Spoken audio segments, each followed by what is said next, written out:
party in here? What's up, everybody? Let me get my computer refreshed here. All right, 1 second. How's everybody doing tonight?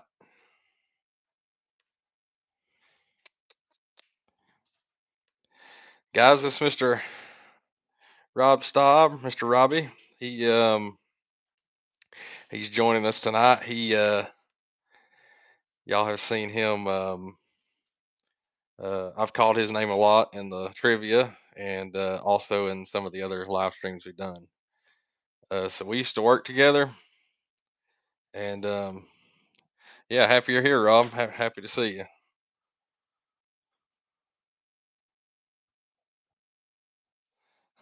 Got Mr. Donnie in here tonight.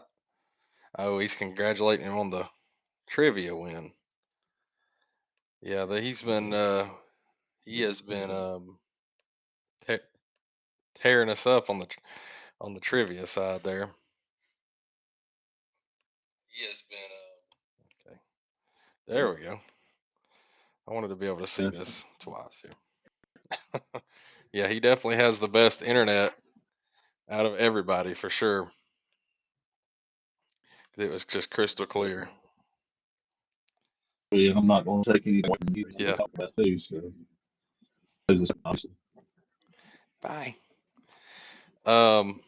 Yeah, he does. He knows a lot of stuff, and he's just quick on it for sure. Here we go. What's up, Austin? Hey guys, new people just joining in. Glad y'all could join us tonight. I'm joined live with my former coworker and very good friend, Mr. RobstobHVAC. We're just hanging out for a little bit tonight, just answering any questions you might have for me or Mr. Rob. Feel free to drop it down in the chat. We're just going to kind of just shoot the bull and talk. And yes, if y'all have any questions for me or Mr. Robbie, feel free to drop them in the chat. Hello, Mr. Fat HVAC. How you doing, sir? How is Ohio for you gentlemen?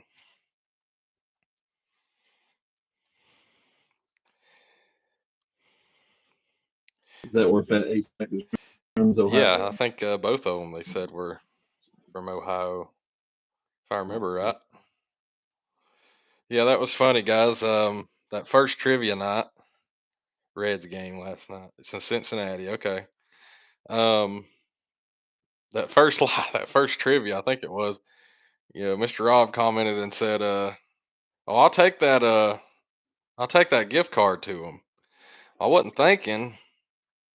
I thought maybe he knew something I didn't, but we used to work with a guy named Austin, and that just threw me all out of whack. Thinking that was him and that he was going to take it to him. So yeah, I was all kinds of messed up on that one. But what is up, Mr. Tomeen Sogplus? How are you doing? Hope you're doing well. Oh yeah, getting a nice little crowd in here tonight. Welcome, guys. Welcome to the stream. Join live tonight with Mr. RobstobHVAC. We're just gonna be hanging out with y'all for a little bit and seeing how all y'all are doing. Company rented a suite at stadium, all the food and drinks. Oh, that's nice. I hope I get to do that at least once. I know people in my family have done that. They go to a sports game or whatever. You're gonna rent a booth and all your food is covered, and usually it's an air conditioning suite box, so that's nice for sure. Well, yeah, I hope everybody's doing great. Welcome to the chat. Still got some people trickling in. Well, Rob, I'm gonna turn it over to you for a few minutes. You kind of want to tell everybody a little bit about yourself and how you where you fall in the HVAC world and kind of how you got into it and where we're at today. Well, I'm not going to drag it out too long, but I was a home builder for like 20 years, Yeah. working for my stepdad. And we went through that 2008 economy crisis, or whatever you want to call it, recession, Yeah. that pretty much ruined any chances of making money. So For sure. my brother-in-law had already been working for a heating and air company, a small one that was just getting its roots into the ground, and I was working for a gentleman that he wasn't really trying to hit any big goals. He was just making piddling money, and I would do like jobs with him, small jobs, add-ons, things like that. Well, my brother-in-law told the owner of the heating and air company about me, and they bought an old house that was going to turn into their office. So he hired me to Yeah. renovate that. And he knew I was struggling to make ends meet, trying to find work. So basically, asked me if I was interested in learning the trades. So I said, I really ain't got nothing to lose. He said, I can't start you out at any good pay. He said $9 an hour. And Yeah. my wife was about to have a fit and said, how are we going to survive on that? And I said, well, sometimes you just got to take chances. And but I think that this was going to lead to something bigger down the road, and fortunately, it did. Definitely was blessed getting into that, and I didn't go to tech school or anything like that. It was just pretty much hands-on training. But and this is something that I have told techs that I've trained, and I believe I even told you. Yeah. YouTube is a great resource Oh, for it is. learning. If you For want to sure. accelerate your knowledge, YouTube is what really helped me to learn fast. Um, Yeah, for sure. Stephen Meriden was probably, I think he was the first one I watched. It. I don't know if anybody knows who he is, but he was like, I don't want to say he was one of the first, but I'd say he's probably close to it. Guy was stuff, or what I thought was high tech then. He had all the Bluetooth apps, and the probes and stuff like that. Oh, yeah. And I was still using analog. But anyways, it was fascinating to see the stuff he was using, how detailed he was with his diagnostics, and through watching him and some of the other ones too that started coming about, like you talked about John Israel, um, Ted Cook, and then more recently, Curtis with the HVAC guy. So there's been some of those that you know they helped me to off of the $9 an hour pay Yeah. because that's tough. Yeah. That's tough, especially when you got two kids. Oh, yeah. And For sure. anyways, so things rapidly accelerated.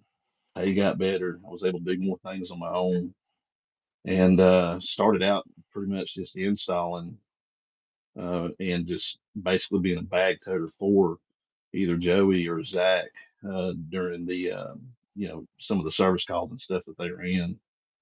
And through that, learned watch YouTube at night. Spend pretty much spent probably 15 hours a day just submersed in learning. And anyways, it was uh, it was very fascinating, and I'm one of those people. If it's boring to me, I'll flunk it. Yeah. If it's interesting to me, I'll ace it. I'm not saying I'm an ace, but I definitely learned quick. And within a year after starting, I was already running service calls. It's I had to awesome. make a lot of phone calls Yeah. during the service calls, For sure. but and it was a journey. It's been fun. Oh, Um, yes. been doing it for a little over 10 years now. That's awesome. So definitely has been a blessing to get into this trade. Would recommend it to anybody. Yes, I 100% will back that. Everything, um, everything you just said, I 100% agree.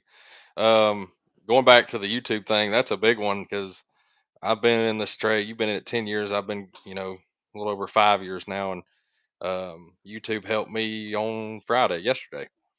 We were working on a. Y'all probably saw my short. I was working on a 20-ton RTU. It was on the ground. Um, we were changing the VFD, and I didn't even realize I'm still learning that side a good bit, especially those bigger units, and I didn't even know what the thing was. So when we got done with the call, I knew what it was, what it did, and how to install it. So I took a big win on that for sure.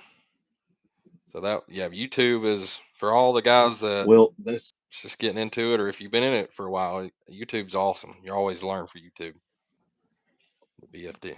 but you know what? I guess one of the best things, or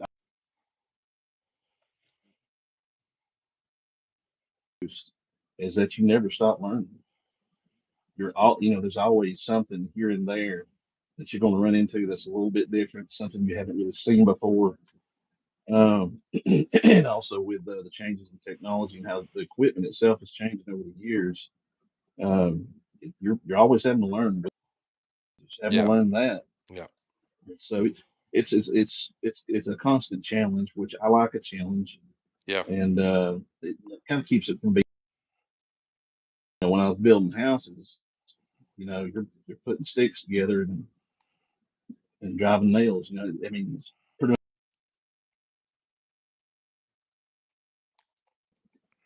it's not once you've learned it, it's really not that much of a challenge anymore.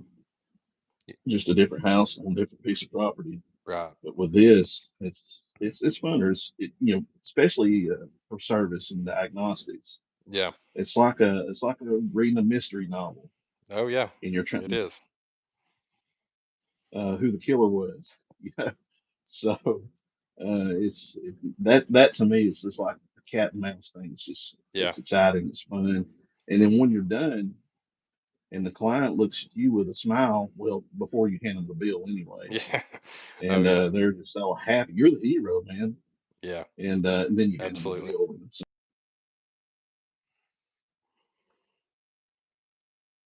Yeah, that's absolutely true. Because every call is an adventure. Every day is an adventure. Um, and to me anyway. I mean, it's really hard to get bored in this industry because there's always something to learn, different experience. Good or bad. I look back on the bad experiences from you know, a few years ago and kind of laugh about them now. Like, I'm kind of glad I went through that because I can when I see that again, I can either handle it better, um, or handle it a different way, and it always seems to help me. Just, you know, guys. Another thing, and Mr. Rob will agree with this too. Experience is such a key factor in this industry. You get started and get established. Stuff can be hard. You have growing pains, but um, once you get that experience factor under your belt, everything will really fall into place with that as well. So, what's up, Steve? Welcome, buddy. yeah, I've seen a lot of guys try to get jobs with little to no experience, and it's hard for them to get jobs with an HVAC company. But there are some HVAC companies. As a matter of fact, the one you're working with, they're good about Hmm. hiring on young techs, with little experience and Yep. teaching Yeah.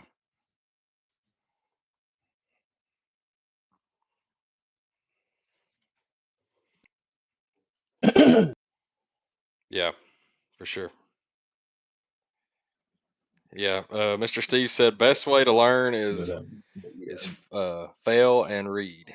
That's that's true too, for sure. For fail and sure. read. Mr. Austin says having experiences that were tough going through them are much better than never having them at all or never having those difficulties. That's very true, Austin. Yeah. Thanks for y'all's input. That's awesome. The chat is blowing up. I'm gonna take a second and just kind of look back over this for a second. Man, glad y'all are all here tonight. We were up to about 30 people a minute ago, so that was cool. Um, yeah, very glad to see all the interaction tonight. We have Mr. Steve in here. Um, some of our normals. Glad to see y'all. Um, I think that might be spam. I'm not sure what that is. But yeah, it's so good to see y'all. But yeah, everybody that's just So kind of I would, go ahead, Rob. I was just going to say there was be one thing that I would ask the folks in the chat. Yeah, What, when you first started learning,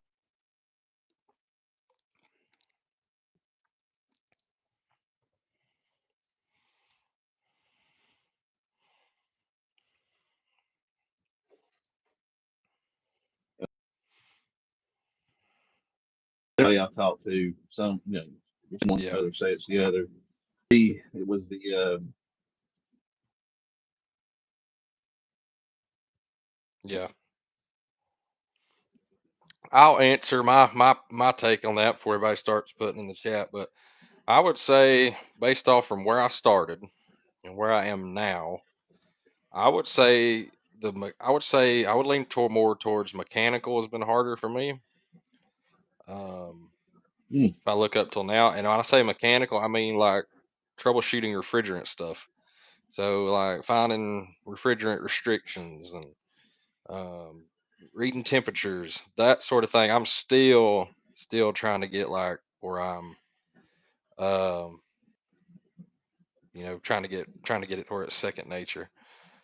Um, can you repeat that, Rob? They said it kind of cut out on you. When you were asking that. Let's try that again. yeah, the question I was asking when you guys were first learning the trade, which aspect or part of what we have to know was the hardest for you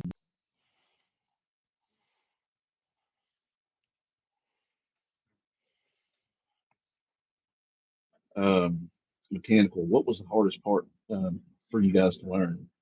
Everybody hear that? Did that come through? If y'all can hear Rob, just let us know if we need to adjust anything. Yeah, I'm just working with an iPhone here. I don't have a computer and a Rob headset. is on location. He is having some family time. It's I'm on very a low I'm on a low budget we're very setup. we're very appreciative of Rob and his time tonight. He's camping with his family, and we appreciate him coming on. So that's why if his connection it seems a little off, it's probably because of that. But yeah, we're glad to be embrace technology. I use a lot of Bluetooth tools, makes diagnostic easier as well as monitoring operations. It's very true. Yeah, I've definitely been one to take advantage of. Oh, excuse me. Technology because I think about it like obviously tools, but a big thing for me is like we have GPS on our phone now. It's so easy to communicate with customers, find um, finding their house, on GPS, stuff like that. Using the softwares we use to run calls, make invoice tickets. It's amazing what technology's done for our industry. Let's see. Quick check Eating of the HVAC for breakfast. chat. Eating HVAC for breakfast. What's up, Zach? I see the Bryant shirt. Are you a big Carrier fan? I do HVAC North Carolina. Well, that's awesome, Zach. Welcome to the chat. Welcome to the stream. Actually Bryant Carrier are my personal favorite brand. This is actually a Mingledorf shirt, and Mingledorf's is a big distributor in our area. Um, so yeah, Bryant Carrier, I'm a big fan. Probably my favorite, I had to say, at least right now, this day and age. What's yours, Really? Rob? What's your favorite right now, if you had to say, on Oh, the I'm heating and sorry. I was cooling? just sitting here reading. Somebody said handsome men to looking at. Well, thank you, Mister What Crampy the what was Camper. what was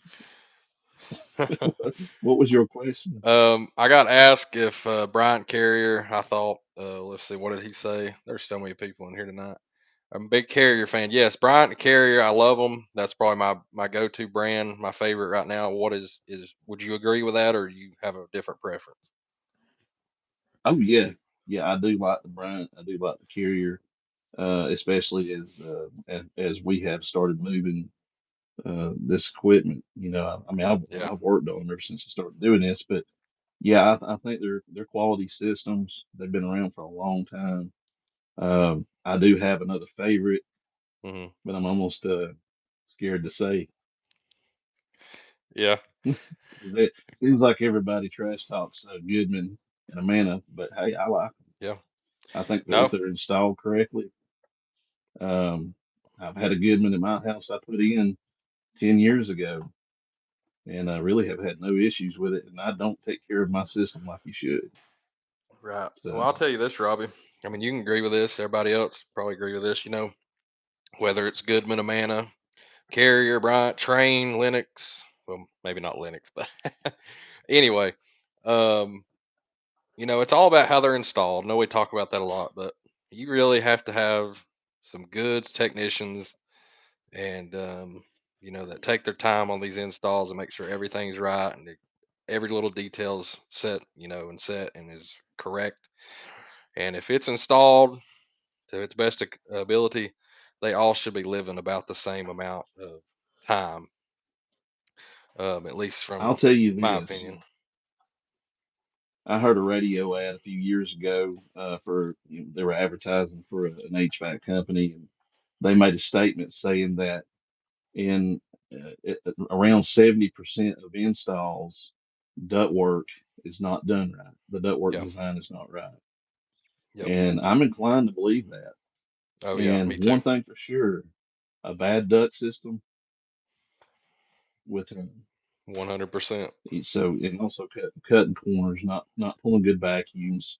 Yeah. Um, a Yep. lot of times, people will replace the system. Well, the new system calls for a 7/8 suction line, but Mhm. there's a 3/4 there in place, and instead of replacing it, they'll just tie it into the 3/4.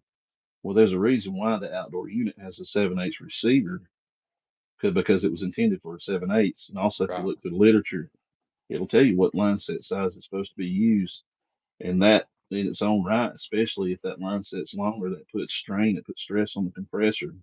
So Absolutely. there's definitely a lot of corners that can be cut that will decrease the longevity of that system, cause premature failures, Yep. things of that nature. No, you're absolutely right, Rob. That reminds me, I'll share this while it's still in my mind, but you speaking of line set sizes is so important. And our first call the other morning, we went out to a call, and this lady had been in. She just moved in the house less than a year, but the house itself was only 2 years old. Um, and she kept having issues with it, kept having other people out, and went through the system. And y'all probably saw my short the other day of that horrible ductwork, the spider web ductwork with wires going everywhere. That was this call. And basically, it was a heat pump system. They had a 4-ton air handler with a 3/4, 3/8 line set. Okay, with a 4-ton air handler, and outside at the condenser was a 2-ton condenser. So they had a 4-ton air handler with a 3/4, 3/8 line set and a 2-ton outdoor unit. And when the lady said multiple times, she was like, "This thing has never worked right." And then I look at that ductwork to go along with it. Yeah, she's got a legitimate point. It probably never worked.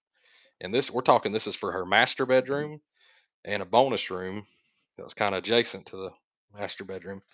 But it just makes you think, like, you know, why why is I did it, I know why, but like I just hate to see this much. I don't know if it's incompetency or just laziness, dishonesty, but just to see this kind of stuff on these calls where it's so bad.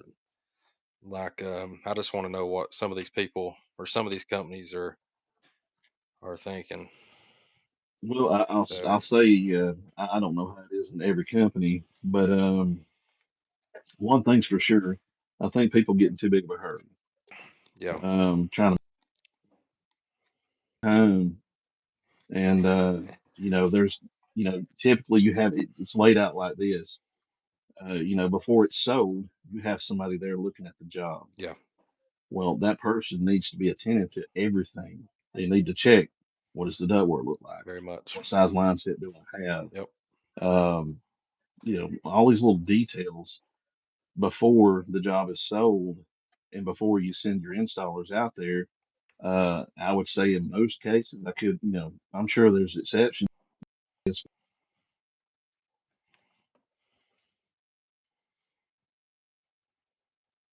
So Yeah. if they get sent out there with the equipment, sent out there with the line set, they're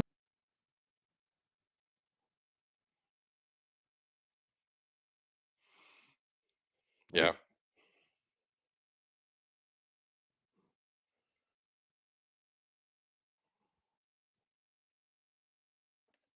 Yeah. For sure.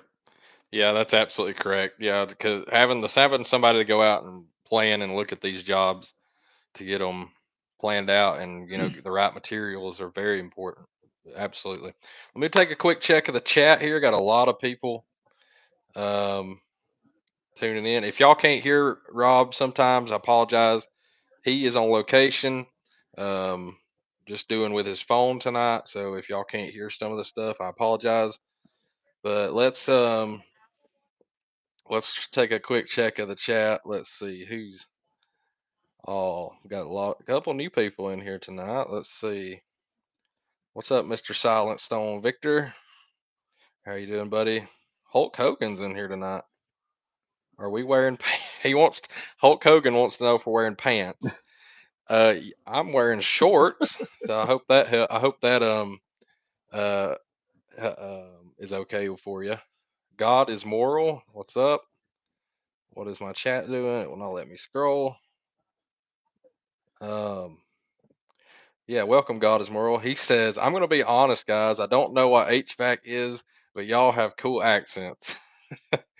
Well, we are from Georgia, the United States. I don't know if there's any international people in here, but we're in the state of Georgia, in the United States, and we talk like this. So I'm glad you enjoy. Um, uh,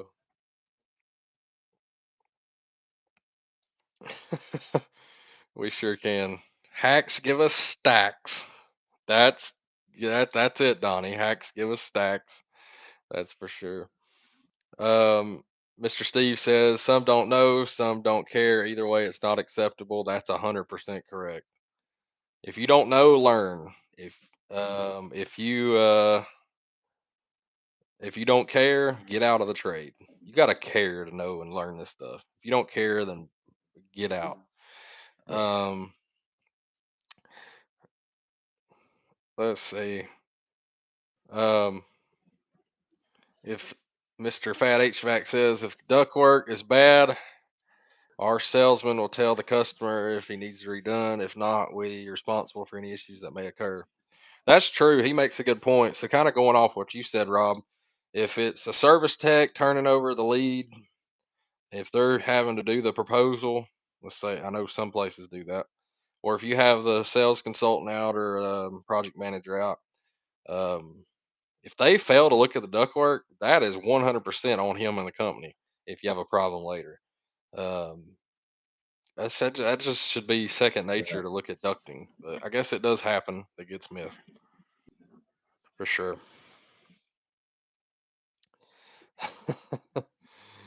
uh, Great to see y'all, everybody tonight in the chat. It's awesome, good stuff.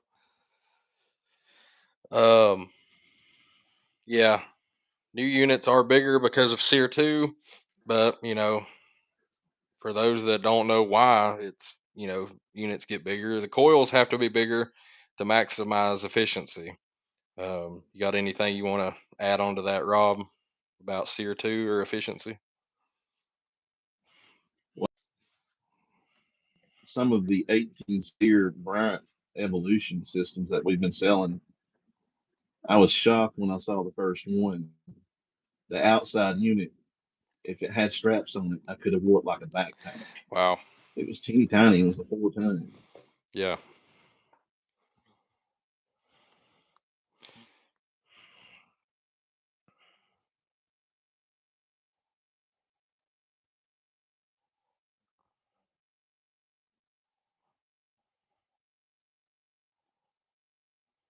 Yeah. Well, it may have the Yeah. where Hmm. it's got, two layers of coils. To pay attention to that. But yeah, it was a little bitty thing. Now prior to that, well, like I would say with the Yamanas, yeah, the 18 series, 16, 18 series, their outside units were pretty dang big. Um, and I saw one of the Bryant 24 series. Now it was huge. The outside unit was a monster. I mean, if you had to replace the compressor, maybe not me, but smaller guy would just have to get down inside the unit, walk around, Yeah. the tool down there with and working. It's like a dang, looked like it needed doors on it Yeah. so you can get in Yeah. it. But yeah, that is how they're getting efficiency is with more coil surface area. Um, Basically the same principle or concept that you can add a little bit of efficiency to say a 2 ton by putting a 2.5.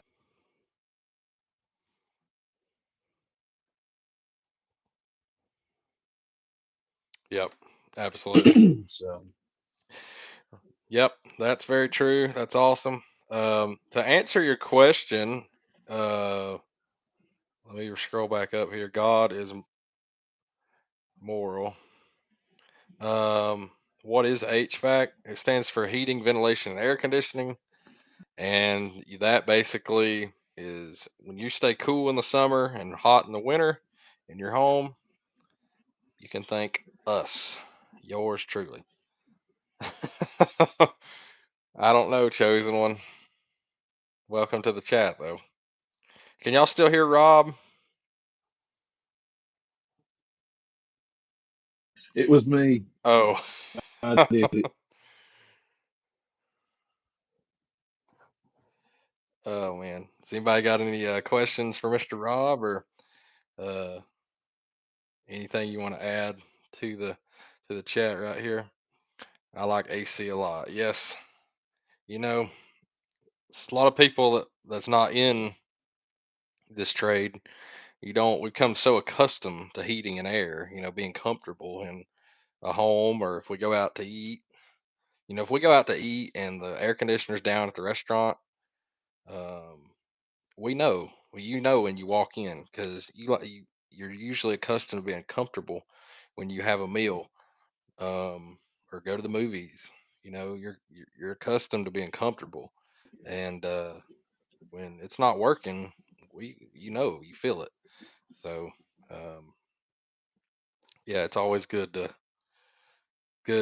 have people in this industry so we can uh, have what this is a luxury for sure. Um, yeah, Rob does cut in and out just a little bit. I know, guys. I'm sorry.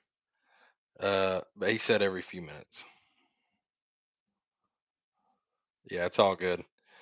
Mr. Donick says refrigeration was my biggest mistake. Now I know when the food is out of temp or how dirty restaurants are. Don't eat out much anymore. Yeah, for sure. Heating and air in Yeah. restaurants can be some nasty situations. I'm sure you've got some stories, Rob. Um, I know those there's some restaurants and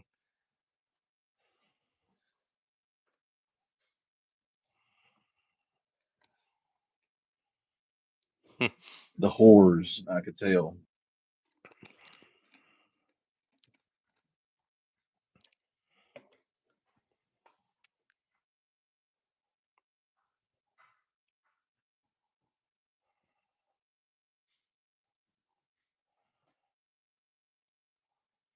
yeah, I've uh, I've noticed Mexican restaurants are pretty bad. Um, or anywhere where they use like peanut oil or something like that. Something it's rich. Um, Basically, it'll soak the filters in oil. I've seen that, and it's just some nasty stuff.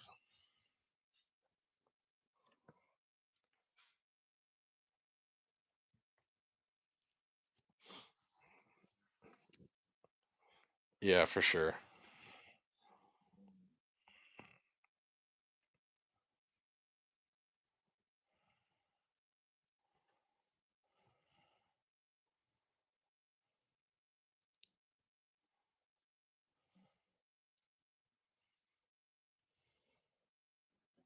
Was Yeah. Golden State.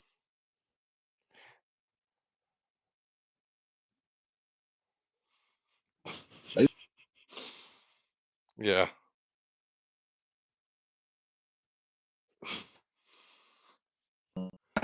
All right.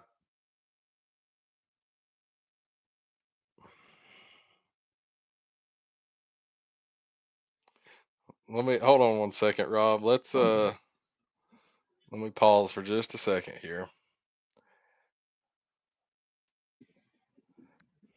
Okay, all right. Just a second. Let it kind of catch up because this thing is being slow. I saw a few questions come in. I'll direct these to Mr. Rob. He can answer for the chat. Um, Mr. Chosen One says, "My understanding, AC only designed to drop 20 degrees from outside temp. Is that true, or can you explain that, Rob?"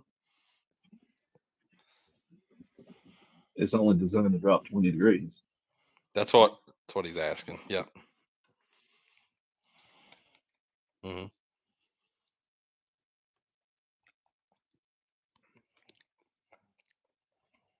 Yep.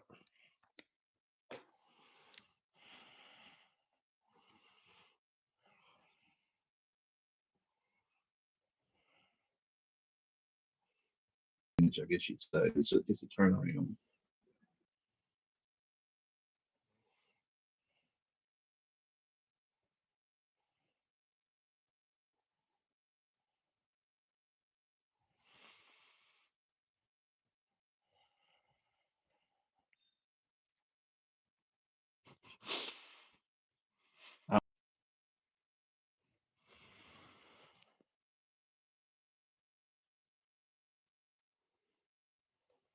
For sure.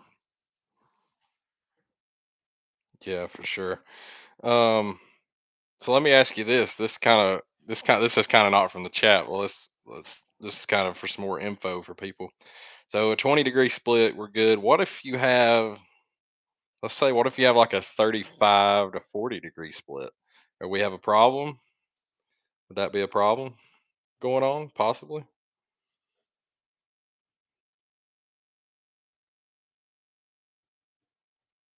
I would say that there's something bad going on.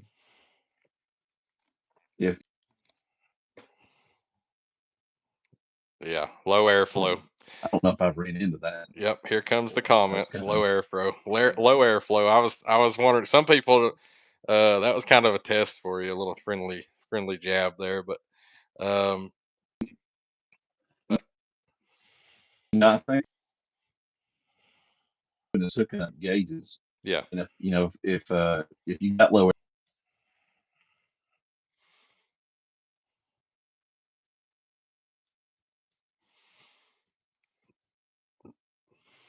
yeah. So I hopefully that's good stuff. Hopefully that helps somebody to know that if you have too much delta T, you probably or you got an issue. You want to stay in that 18 to 20 split to be safe. Um, uh, we got some people that are getting wild in the chat. That's all I got to say about that. Forrest, run. Well, alrighty, run on and run out. Uh, yeah, sorry guys about Rob, but I'm just thankful and glad he's here with us tonight, so we can have some more good HVAC talk. Um, let's see. Welcome, Freddie from Los Angeles. Are you good at reading lips or frozen screens? Because this is your cup of tea tonight. So we have. Does everybody hear me okay though? I didn't even ask that. I could be just mouthing stuff as well. Yes. Yes, yes. Um, while we got a pretty big crowd in here tonight, I just want to go and let y'all know our next. Um, yeah, we hear you agreeing with Frozen Rob. Oh, you're gonna take that from Mr. God is moral. What's up, the Hurleys? Trump 2024. Whoop whoop. Trump 2024. Yep, just not Rob. I'm sorry, guys. I know his. Is he frozen? Hold on. 1 second. No.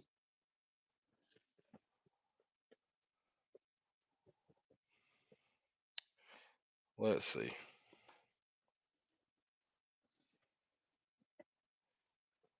All right. Testing, testing, 1, 2, testing.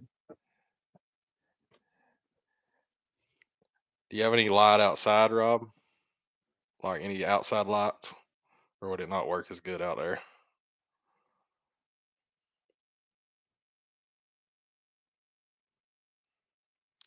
Rob is making an adjustment. He said he's frozen. Rob is making an adjustment. We'll see if that helps. Anyway, guys, what I was saying was, since we got a few people in here, our next trivia night, we have pretty much established that. Our next trivia night will be this coming Monday.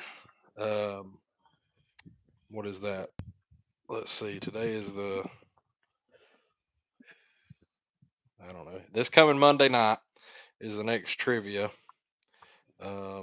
So y'all tune in for that. We've had a lot of fun doing those lately. Mr. Austin has won our last two, so yep, the 19th is our next one.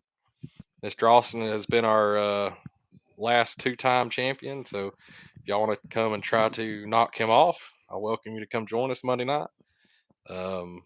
But I will say this will be the hardest trivia we have had yet, so I look forward to it. What's up, Comfort Medic? Any, Welcome back to the any, stream. anything any better on my side? You're definitely not freezing yet like you were. Rob's a little darker, but can y'all hear him better? Hello, hello. Testing, Is Rob? testing. Look out behind you, Rob. Watch out behind you. Can everybody Yeah. hear? Can everybody hear Rob better? Better now. Better. Yes, we can hear him. Yes, better, better. If you can sit where you're at, y'all might not be able to see him as good, but you can hear him. Well, I'm sure nobody's going to complain about that. Uh, oh, Oh, no, we well, can. it's finally stopped raining, so we're good outside. Yeah, it's become a heck of a storm here at my house. It was wind was I blowing don't and know if y'all can see the canopy. Well, you probably can't see the canopy, but it just got destroyed. yeah, those 70-mile-an-hour wind gusts will do that for sure.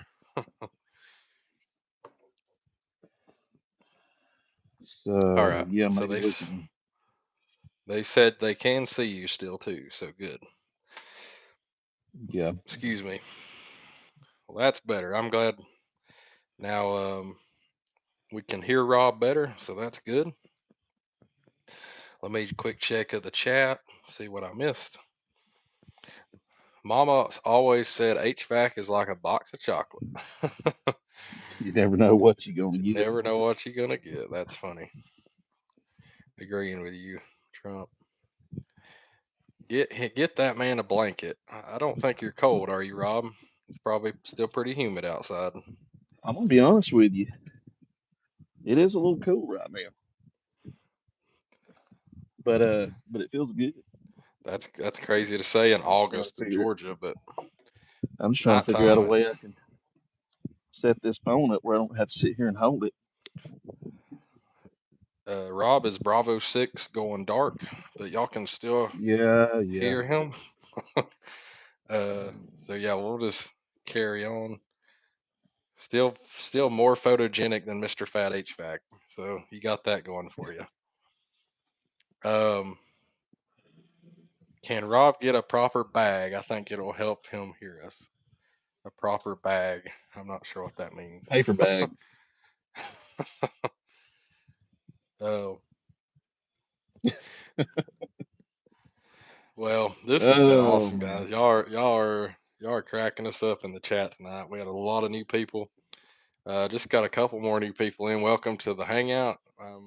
For those that just joined us, my good longtime friend and former coworker and former boss at one point, uh, Mr. RobstobHVAC. And we are just shooting the bull and answering HVAC questions and talking everything from the weather to HVAC. So, I wish you'd yeah. stop doing that. Calling me your boss. Well, I'll elaborate on that. So when I first started at the company we were at together, um, I applied on Indeed. A lot of people use Indeed, and I applied on Indeed, and I got a notification. They reached out, wanted to set up an interview. So I accept, and then I drive over and do my interview and walk in the office, and they said, "Well, the service manager will be here in a minute." And lo and behold, here come Mr. Rob walked in, and he was the service manager at the time, and we went to the office and interviewed, and um, I think I started a few days later. So the rest is history, and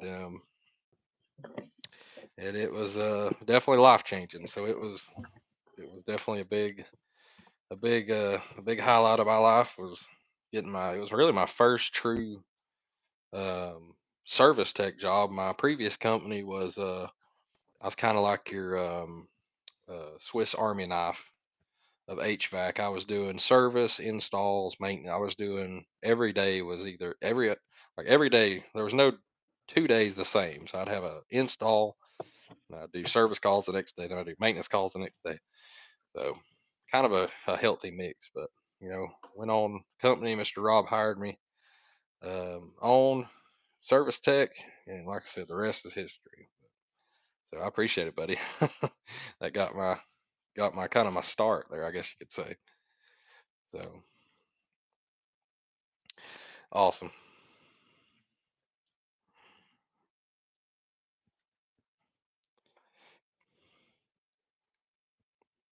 Can you hear You me? went out for just a second. 1 second. Uh,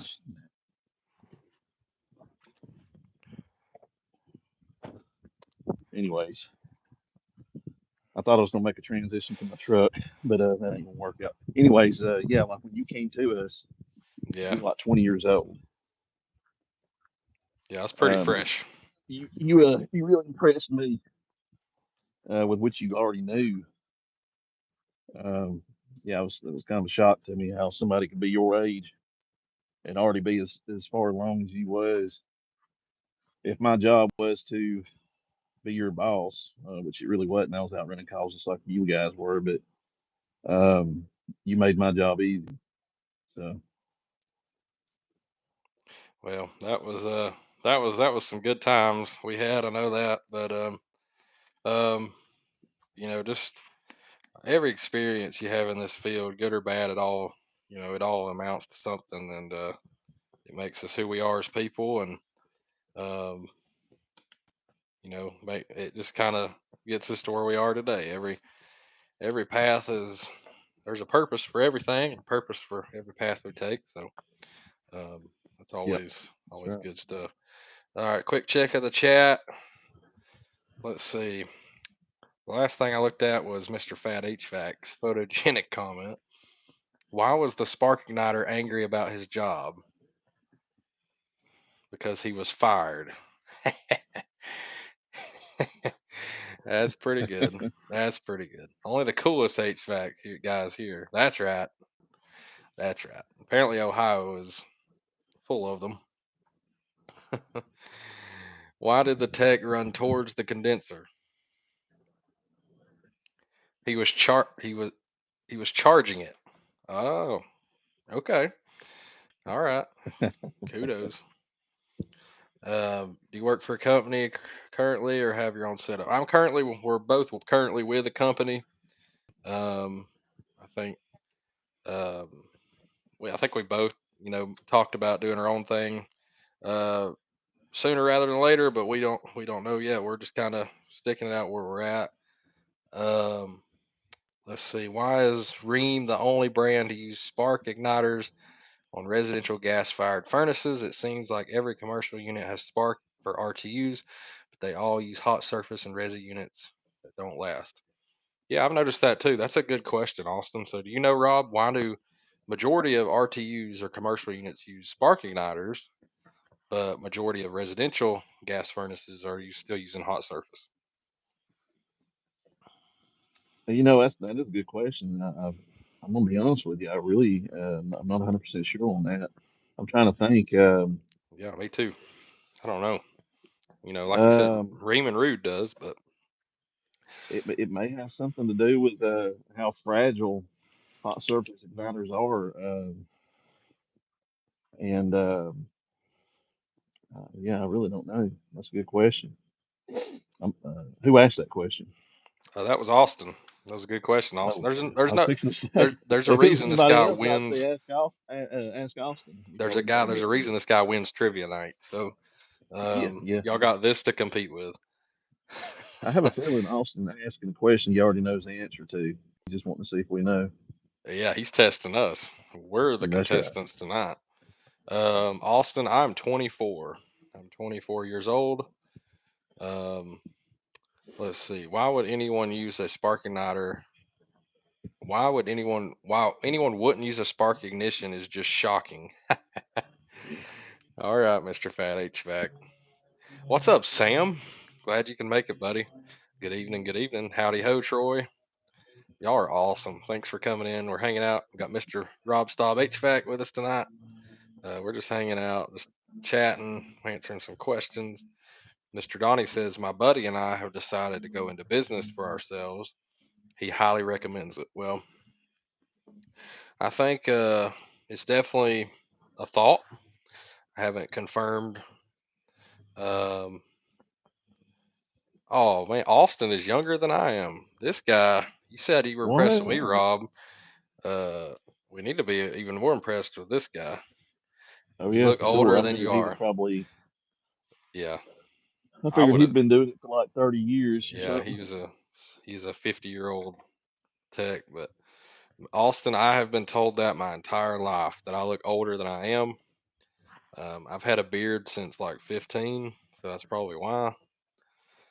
Um, so um, for sure, God, I'm old. In all How old are you, caps. Fat?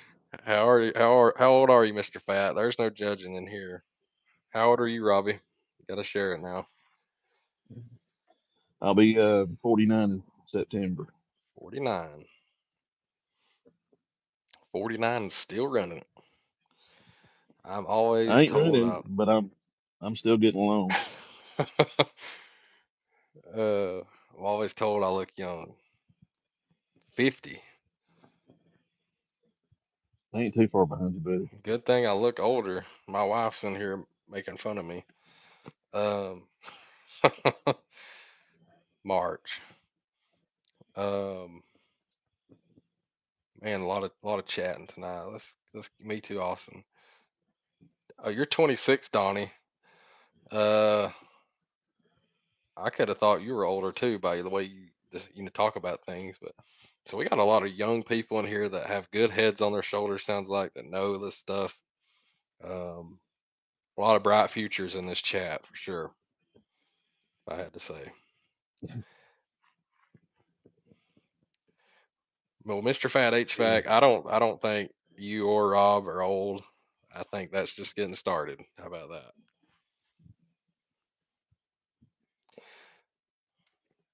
Hot surface igniters have a shorter Does have a lifespan shorter compared to lifespan. Yeah. spark igniters. Would ensure some commercial units use spark igniters for longevity. Longevity, yeah. Yep, that makes sense. Although I was on a That makes rooftop sense. last week, um, and these were 10-year-old RTU units, and they look 20 years old, and a lot of them were down. So it just depends. Yeah. So I know you've done primary residential too, Rob, but what's your opinion on commercial RTUs? And I don't know if you've ever worked on any chillers or not. No, I've never touched a chiller. I've only watched videos about them on YouTube. Um, they're very fascinating. Yeah, RTUs I have worked on. Nowhere near as much as I've done residential, but RTUs, it's just a big package unit. Yeah, You yeah, might have multiple refrigeration circuits, compressors. Controls are a little bit different sometimes, but really not that complicated. Um, really, with refrigeration, with commercial, uh, the chemistry still works the same. Really, yeah, about the only change you're going to have is controls electrical. But if you know the fundamentals, you'll get through that. yeah, for sure. You I yeah, think. for, go ahead. Oh, I was gonna say, I think my biggest thing learning, um, or kind of catching up on was the three phase. Your three Yeah. phase, the way that works. So that was my biggest learning curve. But other than that, they're very similar, just kind of the way they're designed. Hmm. Oh, excuse me. My the past week or so when I've been really diving into more of it, and I'm really enjoying it. Now I haven't touched a chiller yet, but I have looked at a couple. Um, they're a beast. At least the ones I saw, they were a beast. Um, but they definitely look. Like you said earlier, I like a challenge. Like to embrace a challenge, learn something new. Um, Well, I'll say this: definitely look forward that's a to it. challenge you definitely want to learn. Yeah. My understanding, technicians that can work on those make more moolah. Oh yeah. They sure do. I'm So, always here if you need help, Jesse, says Donnie. Well, that sounds good, Don. How many of y'all? So here's a question for the chat. How many of y'all are primarily commercial or industrial over residential?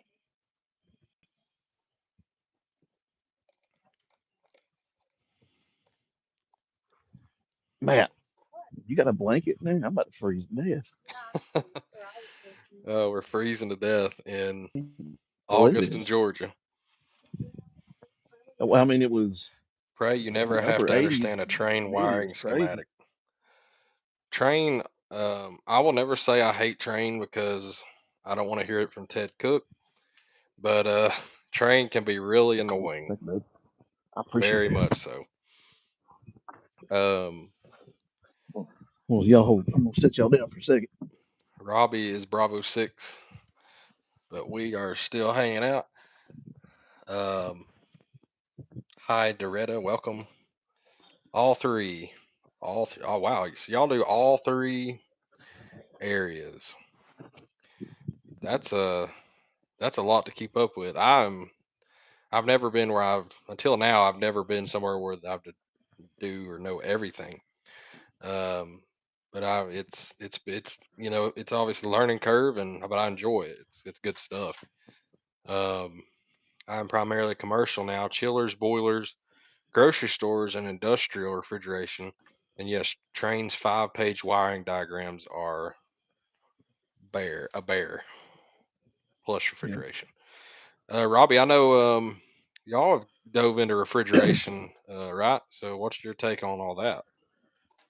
Well, I mean, honestly, when I first started the trade and I was talking about, being the bag toter, Hmm. I got to see a lot of that because the owner, when I was with him, he did pretty much all of the refrigeration. The other guy, my brother-in-law, he didn't do any of that because he didn't know it. So Yeah, I got started with that, but once I started doing my own, once I learned enough, I was able to be sent out to do calls. Uh, they pretty much just stuck me on primarily residential for a good while. I've done a lot of refrigeration, but it's still a very small percentage of yeah, what I've done, and I'm not as well versed as somebody who does it every day. But again, I can get through any of it just with the foundation of knowledge, I guess you'd say, yeah, understanding the fundamentals and how they work.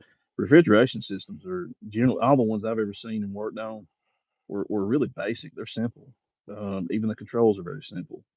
So it's just a matter of getting familiar with how they operate.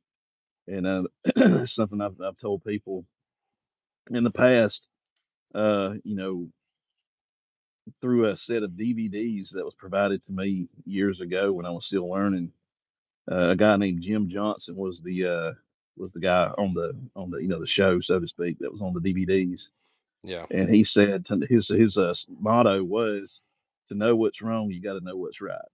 Yeah. And so Yeah. basically, just stating that if you understand the equipment and you know how it works, and you'll be able to figure out what's wrong with it. Yeah. For sure. Yeah, that's very true. I'm sure a lot of y'all are um, can agree with that as well. What's everybody's else opinion on refrigeration? I'm very limited on that. Uh, but Rob is absolutely right. Um, I personally, uh, I don't enjoy it as much as your normal, heating and air. But it's definitely something else to know that can make you more moolah, like we said. Um, I'll go ahead and tell you, refrigeration is not my favorite. And pretty much the reason why that is because you're always, well, it seems like you're always in a kitchen, a hot, greasy kitchen. yeah, for You're sure. in their way, they're in your way.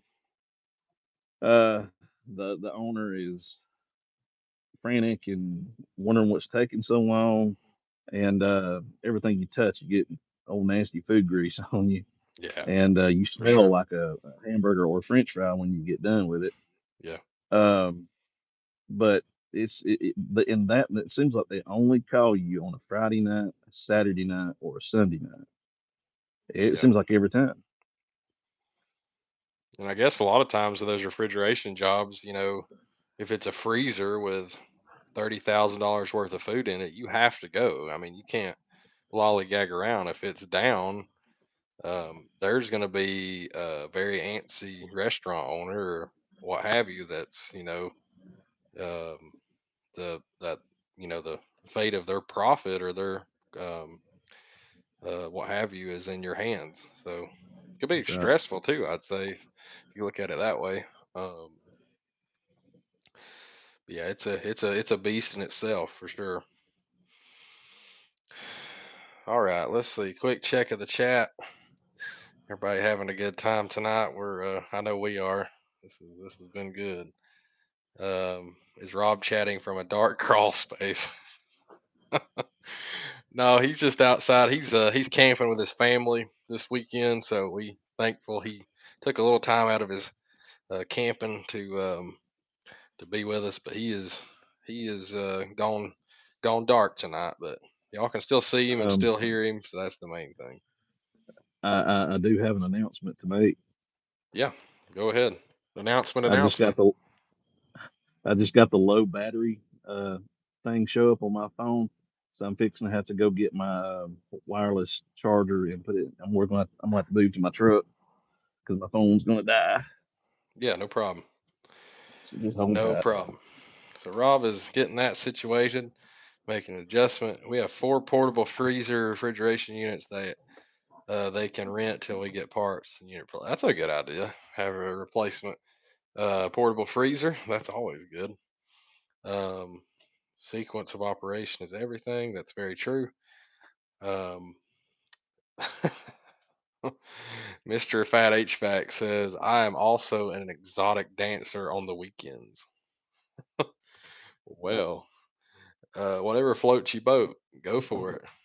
You gotta make that money. You gotta make that money. That's funny.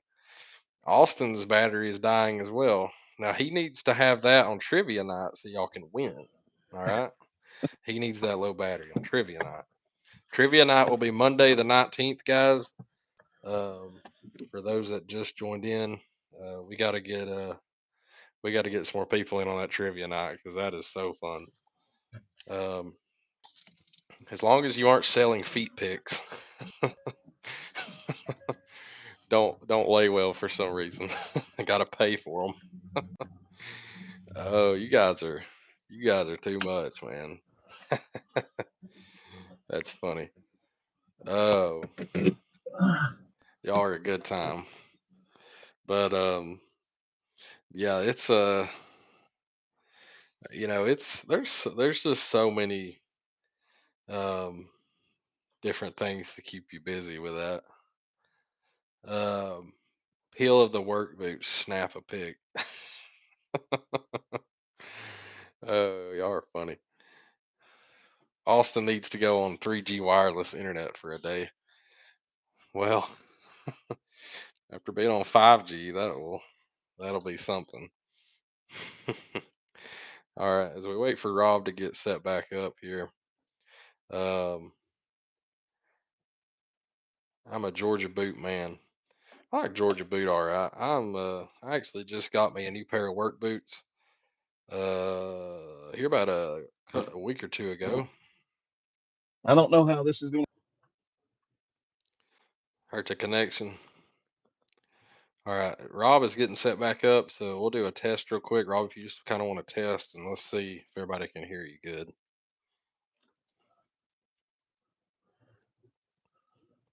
Testing 1 2 testing. If y'all can hear Rob good, let me know. If you can't, let me know. What you think? Thumbs up or thumbs down? Can y'all hear Rob okay still, or are we back to freezing? BlackBerry. Y'all hear Rob okay? Is he freezing at all? He's okay. Hear him fine. Maybe they're freezing up. They can hear you, says Rob is reporting from inside a compressor. how's how's that compressor? How them scrolls looking tonight? Yeah. Oh man. Or is it reciprocating? Yeah. Um, well, I'm glad y'all can still hear him. Anybody have any questions for Rob, for just Rob, or for me, or is there anything that's burning that y'all need to get off y'all's chest? This is an open chat. We don't have to talk about anything in specific. I just want to know what y'all got going on. Rob moving like that Australian breakdancer. Woo! I sure ain't gonna be doing no breakdancing because I would break everything in the process. Oh yeah, we got some. Apparently, we have some dancers in this chat. So um, instead of saying it behind the keyboard, we need to start seeing some videos on y'all's pages. Put that money where the mouth is. Now that would be something to watch. As I was saying a minute ago, I did get a new pair of work boots here a week or two ago. I went with Rocky's. Rocky has a new cowboy uh, style work boot with a new sole on the bottom, and I've been very pleased with that. So, um, oh, we got a question from Zach. I will read this out, and me and Rob will both answer this. So, on a residential unit, what's one problem over your career that you have had that you fixed that's helped you the most? That's a very good question. Rob, I'll let you answer first.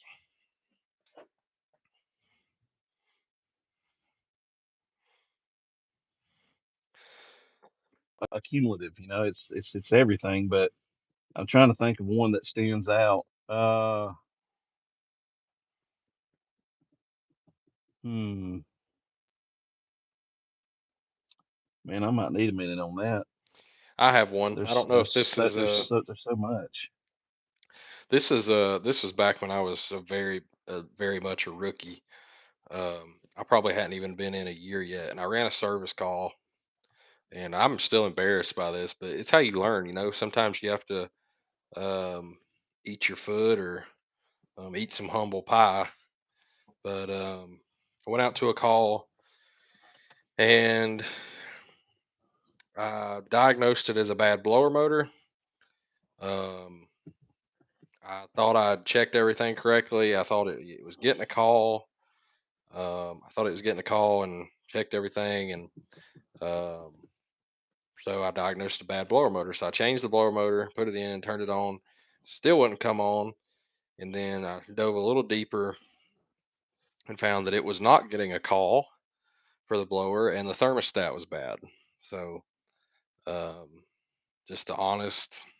I don't know if I just was going too quick or just didn't have my leads good on the thermostat connections or on the wire connections. But anyway, I guess the what I can take from that is slow down, um, be as thorough as possible, check everything, put your hands on it, touch it, feel it. Um, I guess just slow down, be thorough, and um,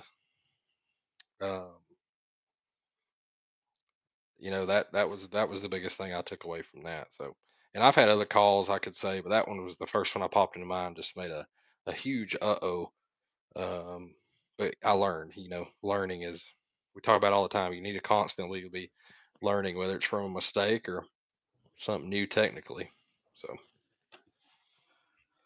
I will say with mine, um, now this comes in many different forms, and the moral, but it has the same moral of the story, I guess. But and this is pretty simple, but the moral is very important. Uh, I remember one time I went and did a service call, and their system's been freezing up. And anyways, so I start checking pressures, and of course it's the pressures are low, and things are just not right. Um, so I'm going around, and I spent like an hour looking at duct work, doing a static pressure test on the system. And through the static pressure test, I could tell something was not right with the return. And so I, I don't know why. It was one of the last things I did, and I felt foolish when I got done. I go inside, and they have one single return in the floor, wow, and they've got an end table at the end of the couch that's over this. Well, mm, a newspaper got knocked off the table and sucked wow, onto the return. And wow, the moral of the story is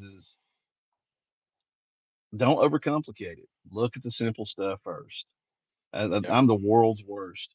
I start looking for these really uh, complicated issues and trying to figure it out. And it's almost like the old saying, you can't see the trees for the forest, or it may be the other way around, the forest for the trees. yeah, But uh, but yeah, don't overcomplicate it. Look at the basic stuff, sir, first. That like you said, that taught me kind of slow down. Uh, Use your common sense if you got any. Sometimes I feel like I don't have a lot of that, but look at the simple stuff first. That'll save you a lot of time sometimes. yeah. But anyways, yeah, that's the only thing I can dredge up to answer that question. That's very good stuff. I hope that let's see who asked that, Mr. Zach. I hope that um was what kind of what you were looking for. That was our two of our hot takes and very good stuff. Quick check of the chat. Stray baby, welcome. I'm cracking up at your username. Sorry. I eat a butter sandwich every night and have been for 10 years. Well, that's good to know. Thank you. Austin says I'm going to vacation in Gatlinburg in October. Nice. Anyone near the area? Well, me and Rob, we're probably at the Hour and a half. most. Yeah, I mean it's you know um, on a good traffic day, we're be up there in no time. Um, uh, we're actually my wife dropped it down there, and we're actually going to Gatlinburg or Pigeon Forge this next weekend. So that's that's funny. I don't know if you've ever been Austin, but it's a cool place. It's very pretty up Smoky Mountains. Um, I hope you enjoy it. It's an awesome place. A lot to do, and it can get crowded, but I hope you have fun with that. Rob, here's a question from Sam. Is Rob a senior tech at the company? Rob, would you consider Yes. yourself a senior tech? Yeah. Yeah. Yeah. I was just given the title. It seems like my title always changes, but now I am the lead tech slash field supervisor. Oh, But a name's a name. yeah. You are who you are. You know what you know, and you do what you do. Um, And but yes, I am the I would be considered the senior tech there. It's awesome. That's news to me. I actually didn't know that. Um, good stuff. Uh, BHO, welcome to the guy with the mic. Can I get two cheeseburgers and fries and with barbecue sauce and a Sprite? Well, that sounds good to me. I wish I could have that. So absolutely, if I could give it to you, I would. I want one too. I'll answer in the chat.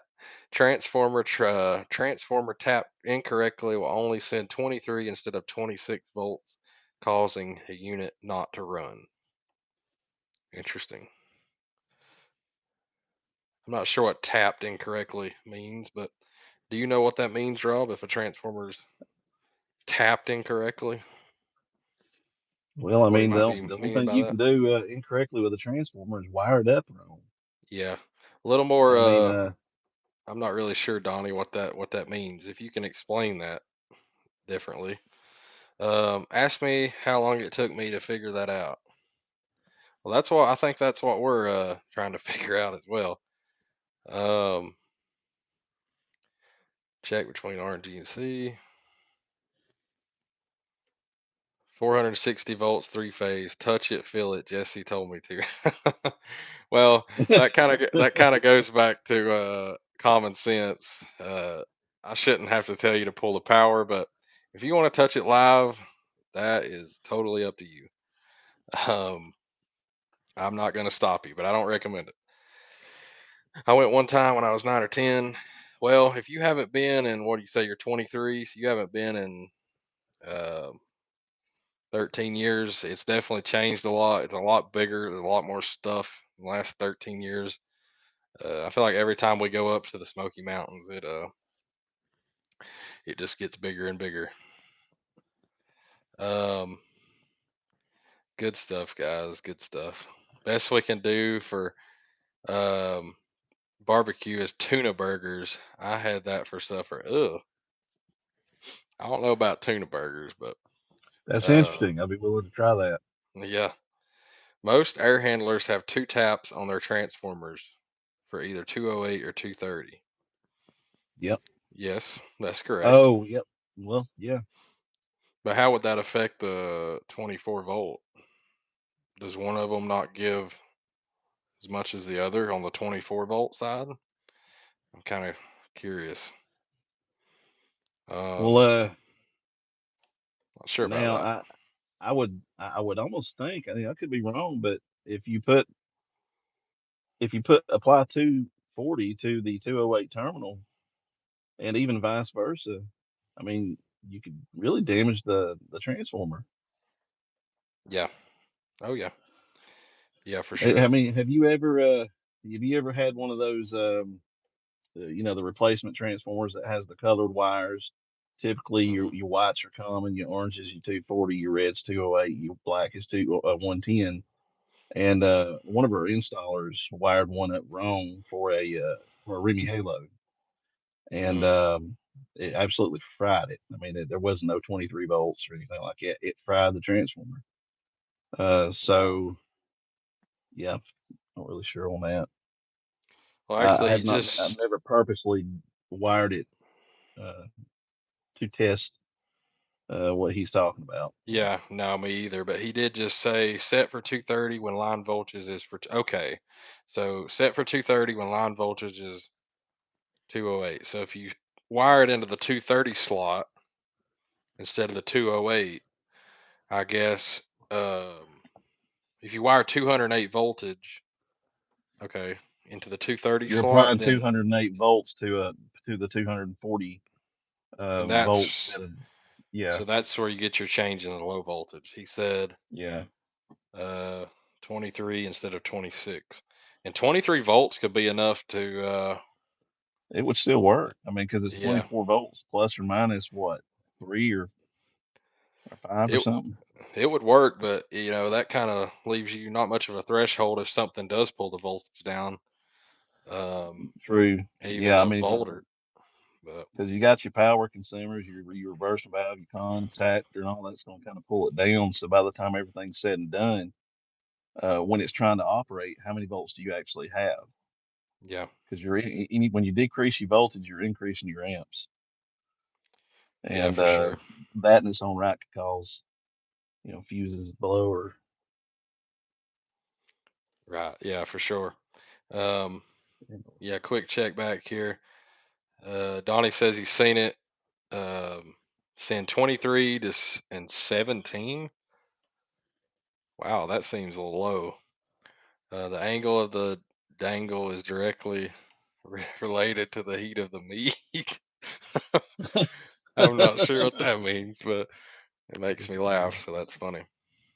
Different windings. If line voltage is 208, but you are on 230 tap, you will get 22 or okay. Yep. So yeah. Austin, we'll listen to Austin. We can't. We have to listen to Austin right now. He is our two-time trivia champion. Um, so for sure, I've seen it not pull in contactors, not sending signal all the way through boards. Yeah, specifically on carrier equipment. Interesting. Austin, I will tell you this. I was telling Jesse before we started this, he needs to get you on here. You need to Yeah, ask you some questions. yeah. We'll get if he wins three in a row, we'll get him mic'd up. But that's So impressive to be young yeah, as young as he is, or I should say, as young as he says he is. If we get him on here, he might be an old wrinkled up man, 70 years yeah. old, been doing it Let for 50 yeah, years. Austin, please don't be a 75-year-old man who just Googles everything. No, just messing with you, buddy. Uh, But yeah, if he wins sure. three in a row on trivia, um, then yeah, we'll mic him up on here. What's up, Comfort? Jesse, Rob, Comfort what's your medic. favorite? Okay, good question here from Comfort Medic. Jesse and Rob, what's your favorite part of the trade? I think I might have several things I could say is my favorite. Um, I'll answer that like this, so I'll keep mine short and simple. We kind of mentioned this earlier. I would say my favorite part is just I wake up and every day is different. Um, I have a new adventure, something new to be, excited about or uh, mad about if it's a bad call. But it all ties together. It's all an experience, and it's not one of your 9 to 5 office jobs. It's about as far from that as you could possibly be.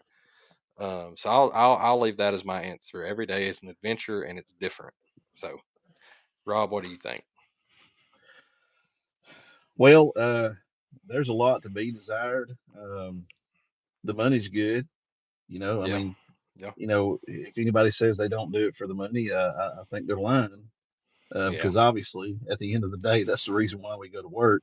But my favorite part is the challenge. I love the challenge, and that's an everyday thing. You're out there to figure out why Mrs. Smith's AC is not cooling. Now, a lot of times it is a very simple. If it's a capacitor, it's not much of a challenge, but here and there you're going to run into something where you're forced to think, and that's what I love is the yeah, challenge. for sure, for sure, for sure. That's a great question, Uh, Comfort. Thanks for dropping that. That's awesome. He says mine is commercial. I love commercial controls.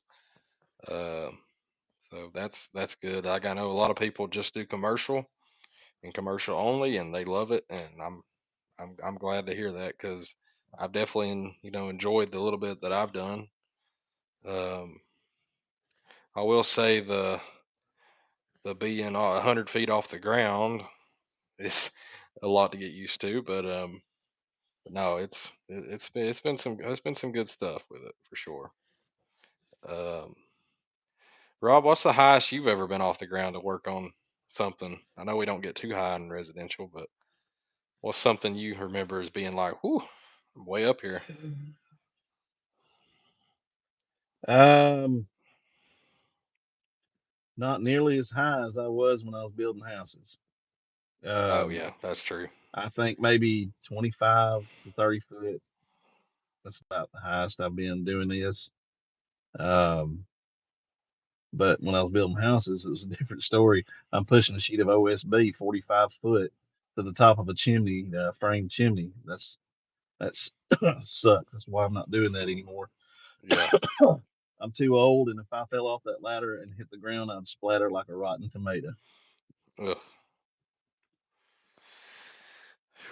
Yeah, that gives me the sweats just thinking about that. Um, for those that don't know, I'm still just kind of getting back used to ladders. About 2 years ago, 2.5 years ago, I actually fell from a ladder. Um, we were hanging a mini split condenser on a wall mount in an apartment complex. We were on the second story, and the landlord, this dude, I should have knew it was not safe by the way this dude looked, but we had to we had to get the job done, and the dude had two extension ladders set up with a piece of the scaffolding, like your walkboard type scaffolding, stretched across there, and apparently he didn't have them, attached very well. So I get my bag, get up there, get it set up, and I'm gonna reach over the top of this walkboard and pull myself up. Well, I pull on the walkboard, but it don't pull against the ladder. That thing comes loose, and basically my whole upper body just kind of pendulum backwards, and I fall straight back, land flat on my back. Look, I fell on an embankment, or it would have been even a farther fall, but I fell about 18 to 20 feet, landed flat on my back, and knocked the wind out of me. Luckily, I had no serious injuries. A little banged up, a little sore, bump on the back of the head, uh, but it definitely scared me more than hurt me. But it definitely made me weary of even climbing a 6 foot to get in an attic. Like I was like, ugh, it just made me so uncomfortable for a long time. But finally getting back to where I don't really have to think about it as much. Just kind of do it. Um, y'all be careful. These times you really got to get up high. Just um, kind of think twice about some of the stuff you do for sure. Yeah, the How one you of the step things on I it. say is always maintain 3 points of contact when you're on ladders, Yeah, and for sure. which none of that does any good if the setup itself is not safe. But yeah, Yeah, yeah, whenever you have a traumatic experience like it, especially if you're already maybe a little prone to be scared of heights. I am too. That'll just about ruin you. It'll scare you. I mean, and it's a lifetime thing. It's hard to get over that. yeah, it is. It definitely is. Um, for sure. Comfort has a good little say in here. It says, Jesse, our slogan is we're your HVAC paramedics to your AC system. Well, that's very good. I like that. Austin says, I never liked using extension ladders in residential. I only have to use my extension ladder 2 to 3 times per year. I'm trying to think of that movie where that. Oh, here we go. The kid he sees dead people. It's kind of an older movie. It's a horror movie. It's pretty Hmm. scary. If anybody knows what he's talking about, drop the title in the chat. I'm Um, not. I'm not sure either, but anyway, I know heard of that. he makes a statement in one part of the movie where he tells the guy, he says, "I see dead people," Yeah. and Poltergeist, no, it ain't Poltergeist. The Sixth Anyway, Sense. The Sixth Sense. That's it. My wife got it. I You thank her I see later. dead system.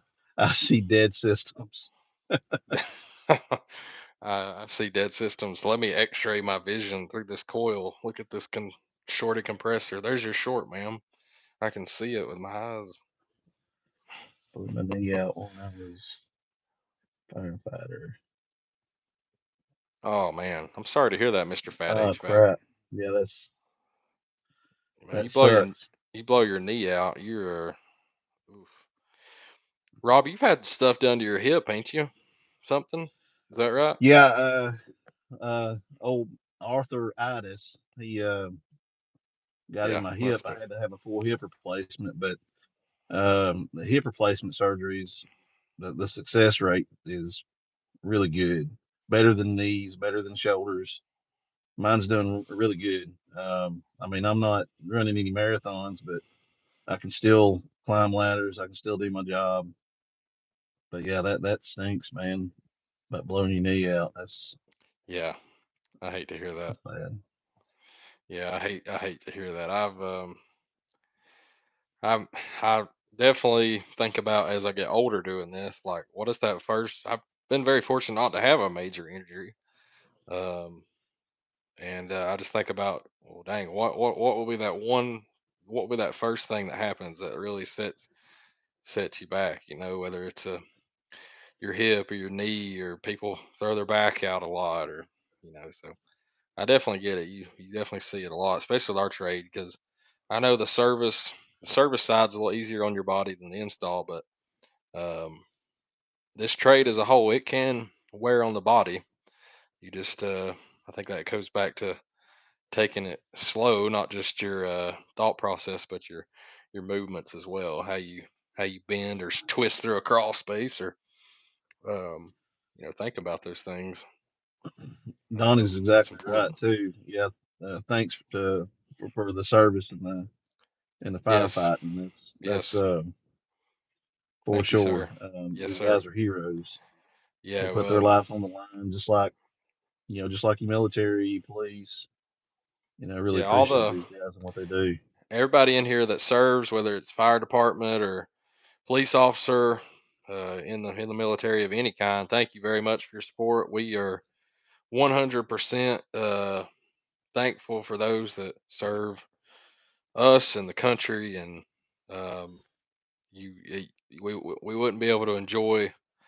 We wouldn't be able to comfortably sit here tonight at our computer and talk to y'all if we didn't have everybody out in the force that does what they do. So thank you everybody for That's that. right. Um, and if you are in some any or are or have been in any kind of service, just feel free to drop that in the chat so we can thank you properly. And but yeah, it's awesome to see. I'm glad you pursued a career in HVAC after. That was a good choice for sure. Um, my mother's cousin was a cop. Ended his watch June.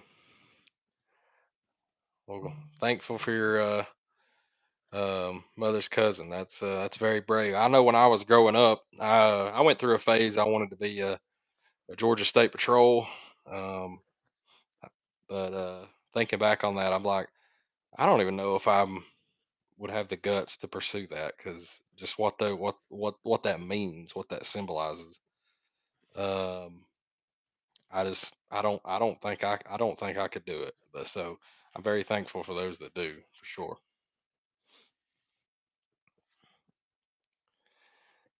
Talking about past lives, I was supposed to be a lawyer. Went from college to HVAC tech. Well, Hey, I'll nothing wrong with salute that that. move. Ain't nothing wrong with that. I know we talked about Absolutely. one of my first live streams here a while back. Um, my message to future techs video. Basically, I went through a part in that where I was like, I'm not knocking anybody that wants to go to a 4-year college.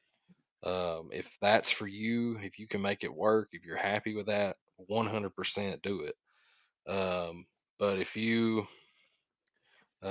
can handle the student loan that comes with that, obviously, is kind of my point. But my point to kind of somebody that's on the fence about going into this trade is you're going to do a lot less time paying student loan, and you're going to do a lot more time actually making the money. The turnaround rate from when your first day of tech school to like on your own, like running calls or service tech, especially if you're already like doing an apprenticeship. To me, it just seems the turnaround is just way quicker than if you're going to go be a lawyer, a doctor, or a spaceman. So, or, or, Oh uh, yeah. or that line. So, I'm sure Rob, you can agree with that or give any input to that. Anybody? Yeah. What's your input to the young people out there Yeah, as well? going to college to be a doctor or a lawyer or whatever the case may be. I mean, there's absolutely nothing wrong with it. But here's one thing for sure: it's going to cost you a heck of a lot more money, or if the way the government's been going, it's going to cost taxpayers a lot of money, I guess I should say. But you're gonna I ain't gonna say waste a lot of time, but you're gonna spend a lot of time in school. Um, and when you get out, I don't really know why it is, and somebody could probably say on here, like Jesse said, you don't get a job right away. I mean, it seems like a lot of these people go back to working these minimum wage jobs, or working at shopping centers and or restaurants. They end up doing something else. A lot of them, and I would almost say probably the majority of them. I'm not looking at any papers with statistics on them, but that's what I hear a lot of. I just don't think there's as much of a demand as there is in HVAC. If you know how to work on systems, you're going to find a job. And I mean, anywhere. I mean, there's heating and cooling and refrigeration just about anywhere except maybe in the Congo, you know. Um, yeah, I mean, it's not for everybody. I'll say that. Not everybody is. Um, some people are softer than others, and I'm not saying that there's anything wrong with that. You've got to be able to handle hot temperatures, being in the attics. You've got to be able to tolerate bugs, spiders, spider webs, snakes, Yep. and all Snakes, the nasty, for sure. creepy crawlies you find in the crawl spaces. And you're not always going to be in the nicest conditions, laying in puddles of water under a mobile home. Yep. Um, it's not for everybody, but if you can tough those things out, there's way more good in it than there is bad. That's my take on it. I'm gonna interrupt you just a second, guys. Let's keep it G rated in the chat. I know I see where that might be going. I appreciate everybody's enthusiasm, but let's keep that G rated. I don't want to get in. Oh, you Uh, got me. You got me wanting to look and see who. welcome, Casey. I appreciate you joining in. Uh, okay, we'll just leave it that. That was a good answer. Um, yeah, wasps and bees. Yeah, disconnects. Slowly opening disconnect season. That's all summer in the heat and air world. Um, for sure. I know I had a maintenance here a while back. Two system maintenance. I actually had to reschedule and come back. The guy had basically the outdoor units sat together side by side, and the line sets met on the wall and went in one hole. Both units were in the attic. Where the little doghouse was, though, covering the opening the line set, there was like the whole thing, the whole opening was like one giant yellow jacket's nest, and I couldn't even walk within 2 feet of the unit, and they were just, I guess, the vibration of my footsteps, even they were just swarming out of this opening. So I didn't even try to service them. I said, "Take care of the bees. I'll be back." And so yeah, I know they'll build under condenser pads and that kind of thing. So be careful with those yellow jackets because they will eat you up and they'll chase you forever if you make them mad. I know that for They're sure. nasty little critters. Yeah, and I know they seem to be worse toward the late summer into the fall, as far as I've noticed. But better than I, wasp I, and bees are better than bullets. Yeah, that's true. I haven't had anybody shoot at me yet. Um, No, Hopefully that don't happen. you have And had I'll the say first. that I was going to say this too, and I know you said this on another stream, but as far as your earnings, your wages, what you make, anyways, like you said, there's really no cap. It depends on where you're at, what you work on, or what you know.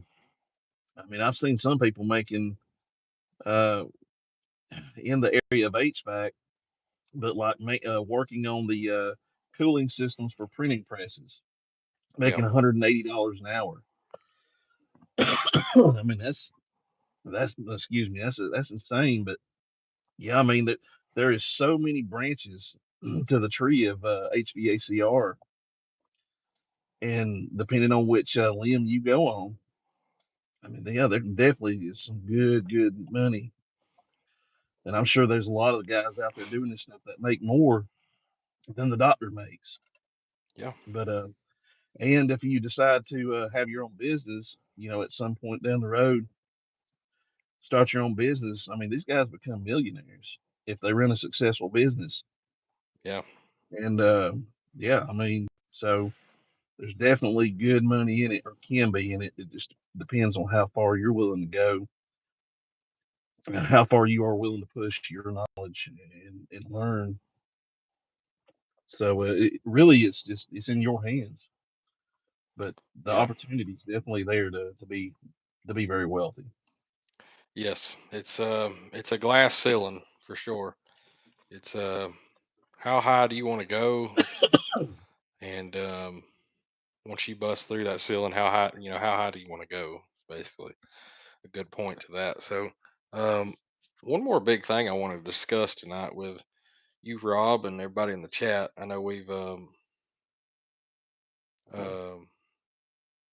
discussed this before. Actually, one second. Let me check on the chat one more time before I get into this. Um, let's see. I remember the first time I reached under a fresh air to remove a panel, grabbed the whole wasp nest. Oh, lit me up.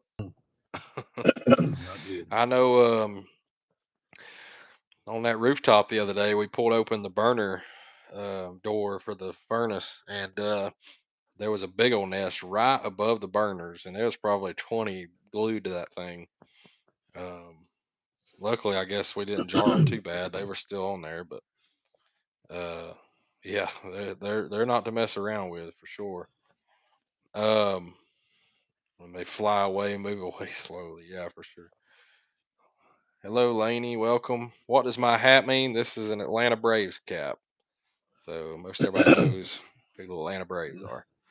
Well, Um, they took the tomahawk off their uniforms now because it's oh yeah. Well, racist there's or the something. A. I don't know. Yeah, everything's racist nowadays. You say a word a certain way, you're racist. So pictures, you know, symbols, racist. So, but it's just the world we have to deal with. But I won't dive too much into that. Um, but anyway, one thing I was wanting to really discuss with you, Rob, and get your take on it. And of course, everybody probably heard me that watches the streams probably heard me talk about it before, so y'all can feel free to jump in. When we talk about um, what type of technician is is the best to be, and you know, a lot of times I know I've been on both ends of the spectrum here lately, but you have the companies that um, they really want you to push to sell more than they do to they prioritize that over anything else. And then fortunately um, where I'm at now, it's completely opposite of that. So uh, I know I've really dove into that. So Rob, what's your take on uh, that particular topic of So conversation? yeah, I know exactly what you're talking about, and I see that too. There's companies out there that that really they don't require you, or I guess I should say they don't really care as much about whether you know what you're doing when you're trying to troubleshoot systems, fix systems. They care more about what can you sell, what kind of revenue can you generate.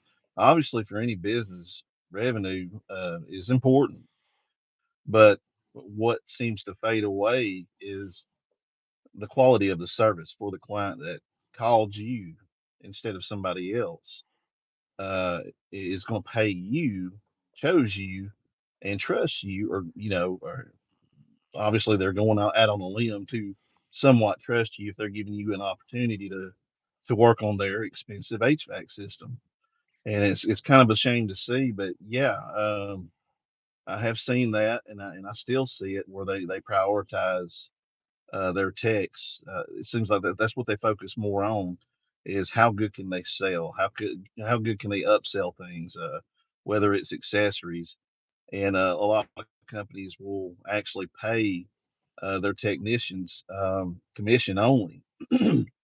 So in other words, if they don't sell or if they don't sell a lot in a week's time, they really don't make much of anything. I mean, they'll pay a uh, sometimes I think what I've heard one place it's like a 21% sales on your truck, truck sales, and then you might get 3% of the equipment sales if it leads to a system replacement.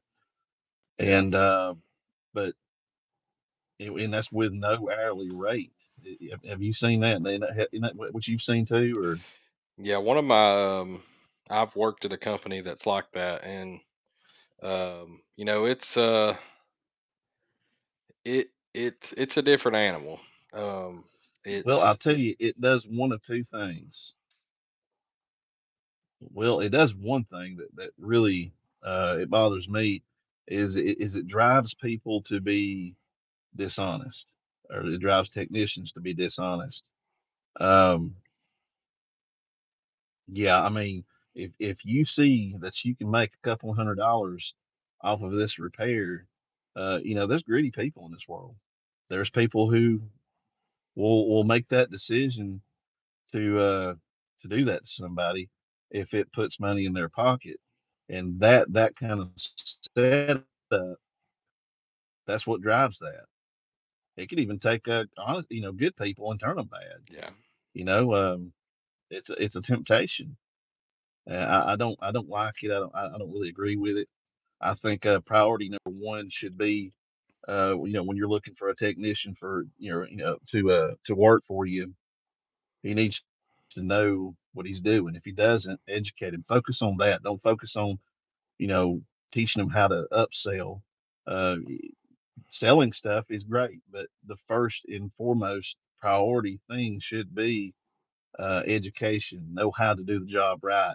Always do it ethically. Don't sell people stuff that they don't, yeah, don't tell them their compressor's bad if it's really just a capacitor, yeah, for sure. And I think I'll jump in here for a second. I think adding to that, you talk about being doing it ethically. That kind of reminds me what I've had discussions with people here recently is instead of doing a sales pitch, to keep it ethically, if you're wanting to have higher ticket averages and do it, that way, if you are truly checking a client's system to the best of your ability and do it checking exactly what you're supposed to and talking to this client about the stuff you find, exactly about exactly how it is each time, every time, um, then you're not gonna have any trouble, um, you know, keeping your ticket average higher. Um, don't worry about uh, looking at a system and then just quickly jumping to stuff that you may say they don't have. Um, First, eliminate what you see what they are going to need before something they don't have that they might not even want. Um, and if you do that and you just go through the entire system, every system, you know, I don't mean you have to spend 4 hours just checking, taking each screw out and looking at it. I don't mean that, but you know what I'm saying. If you have for example, if you have a bad capacitor or a bad contactor outside, if you're not going up and checking the air handler or the furnace, if you're not going and checking, taking the door off, just take just for 5-10 minutes, just check. Um, you know, just check, just go over, check the basic things. Just by doing that, instead of just walking up and seeing that they don't have a UV light and then just go pitch that, actually take the unit apart, even if you got it back running, and do that full service for that client because at the end of the day, you are a technician. Your job is to um, serve that client and fix and repair their equipment. Um, and so, uh, Rob, if you want to add to that, I know that's I kind of see. It's, you know, and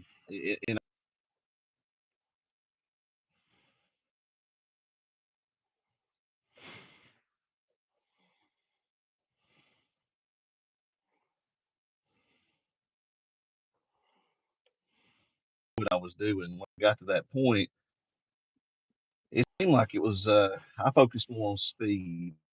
I mean, how many calls can I do today? How many things can I fix today? And when you do that, you're going to leave a lot of things on the table.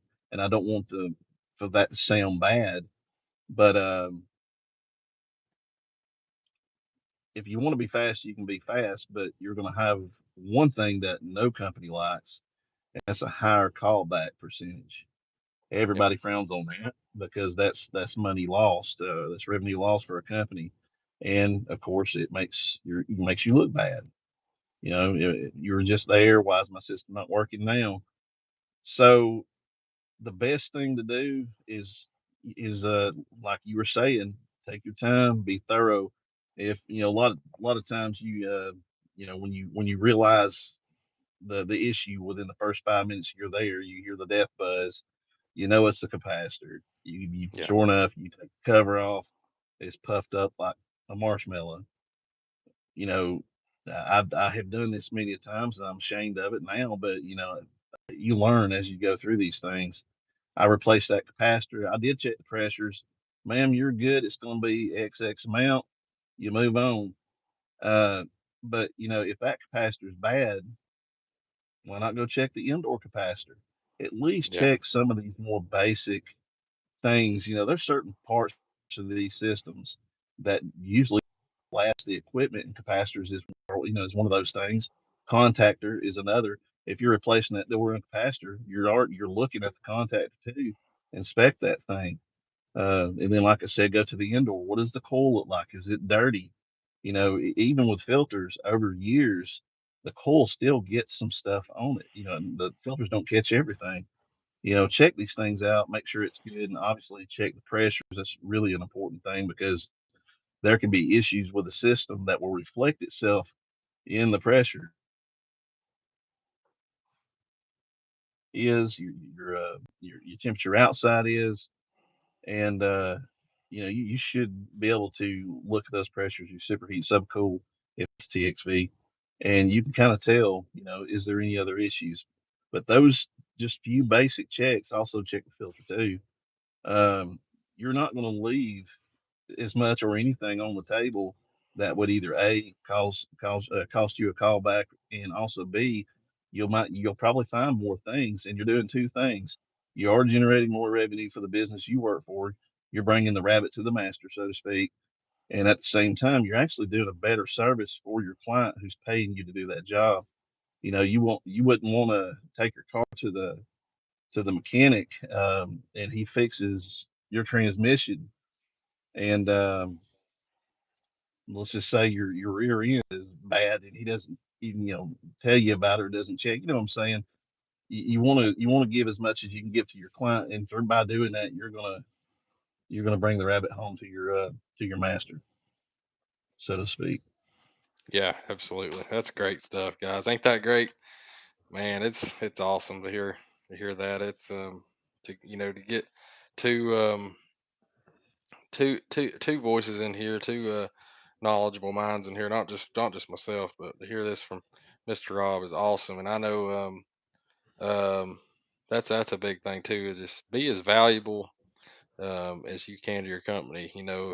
Like I've said before, it's if you just have the I'm going to serve this client mindset, and that should extinguish those dishonest traits that might rise about if people that's just pushing a quick sell. So yeah, for sure, for sure. You would want to treat everybody, every client, like it's your mom or your grandma. That is, if you get along and you love your mom and grandma.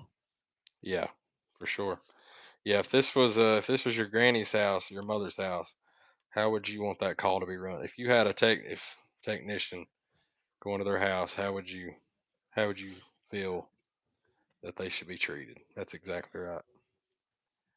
Well, the chat is kind of quieted down. Everybody still there? Good stuff. Good stuff. Good stuff. Anything? What Anybody goes want to add around comes anything to that? around. Yeah, that's very true. What goes That's around? What's exactly up? right. BHVAC, welcome. Glad you made it in.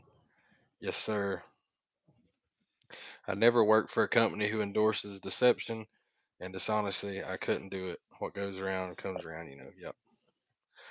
Y'all better be installing Trump signs on the front yard with customer permission, of course. Man, I wish that'd be cool. Um, it does. I went behind one of these where there was nothing wrong with the unit. The compressor Molex plug was unplugged. So sad. Man, unit ran fine. So here's a question. I saw this Thursday, I think it was. We'll go a little bit more technical for this one. So, how often, obviously, Rob, you as well, how often do y'all see you go on a call, the compressor's not running, you check it, and it's not mechanically failed, it's not shorted to ground, but just simply the winding is open. Uh, that it's just that particular type failure. How often would you see that particular um, how often would you see that majority of the time over Um, your other times? well, I mean, with if if you're reading open line, usually it's a thermal overload condition. Doesn't necessarily mean the compressor's failed. Is that, or are you talking about one that never closes? Yeah, one that never closed. So on your on your terminals, you're going to read open only between the two set.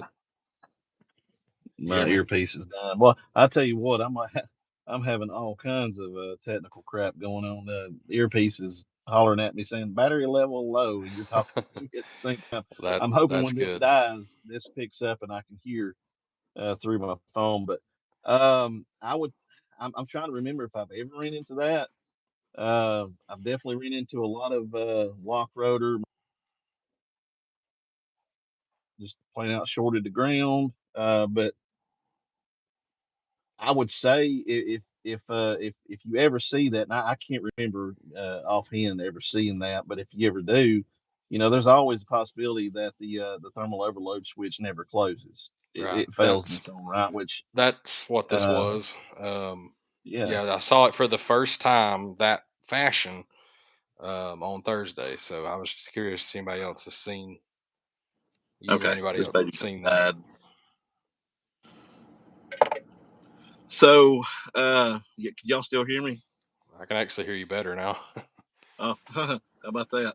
No more earpieces. So, yeah, in other than like commercial refrigeration compressors where you can actually replace the thermal overload switch, in residential equipment you can't do that. It's built into the compressor, so you pretty much are forced to replace the whole compressor, which kind of stinks.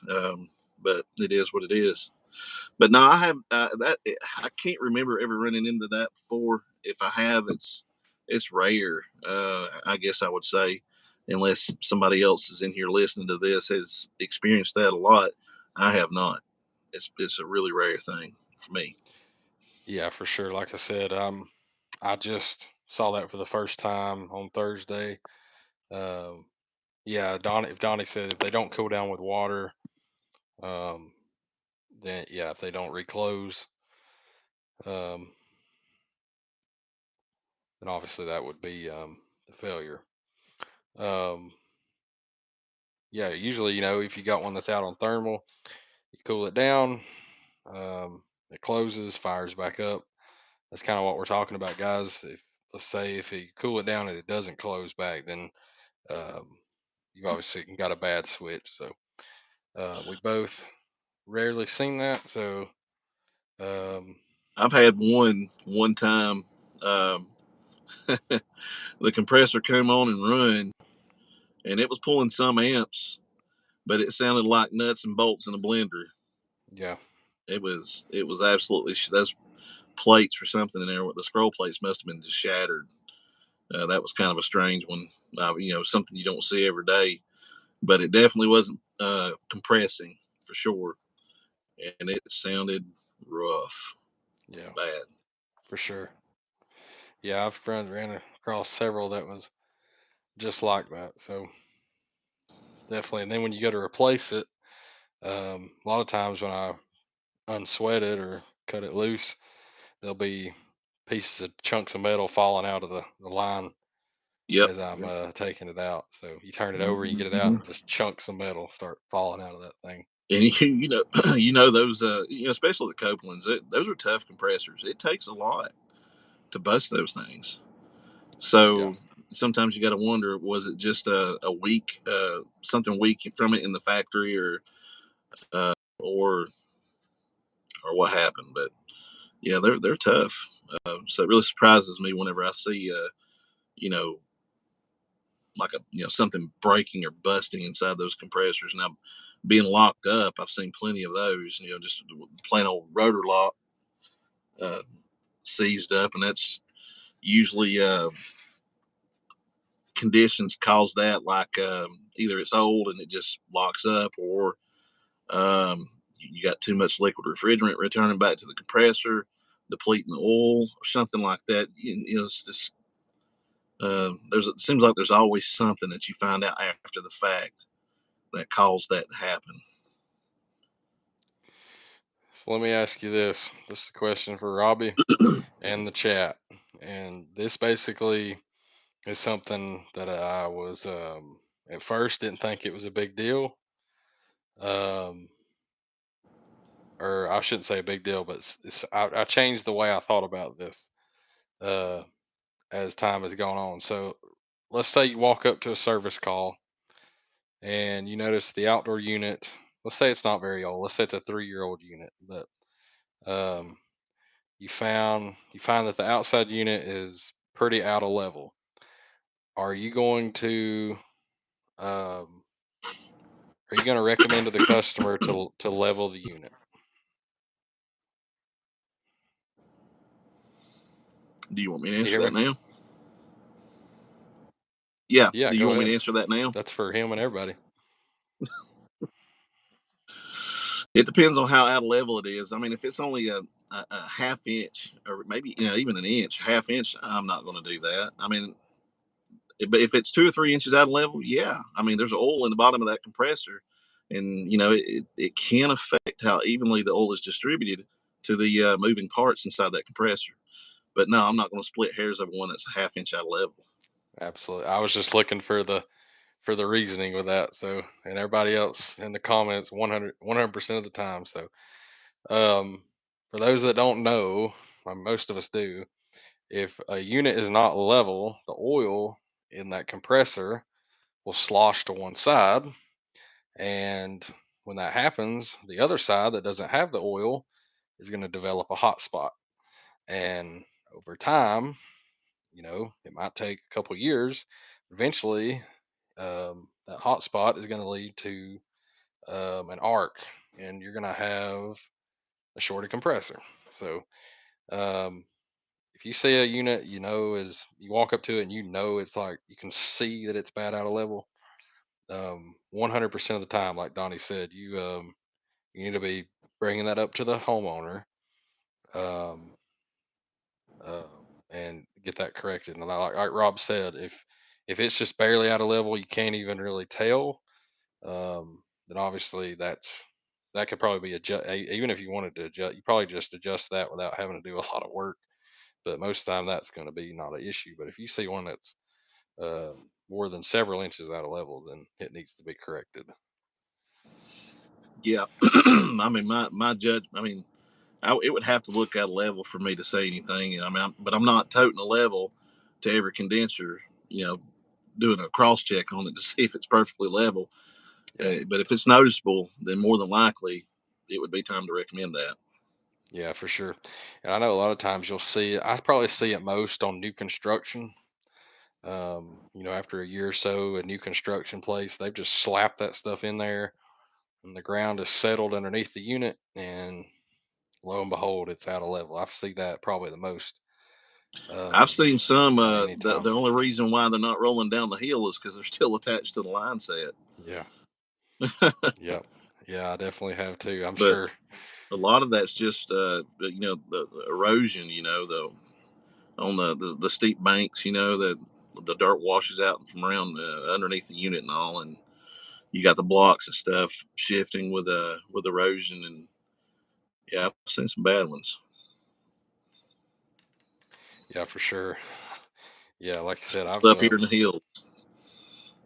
yeah, and I've seen I've seen them where they're not really unlevel, but they're basically hanging off the side of a. I mean, they're a level, but they're on the side of a cliff, and if everything did cause them to jostle, then uh, a line set's not going to hold it in place. I'll tell you that. Um,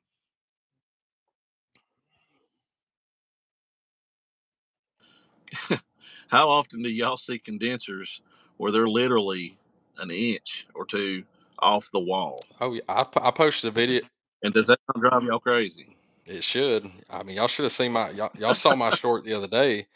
Um, I guess y'all saw it. It was a carrier infinity system, basically against the wall, with a ream system right beside it against the wall, and they were against each other. And the capacitor was bad in the infinity system, and so I'm having to lay over this ream system, basically a contortionist, to change this capacitor. Um, so yeah, I definitely see it all the time. You know, the no clearance at all. It's always right against the wall, or right against another unit. I feel like so. Yeah, there's a. I don't know, Jesse, when you was working with us, if you ever got to go to that like low income apartments in Baldwin. We You may not have been there. I don't know, but their units, their condensers, that it looked like a six pack.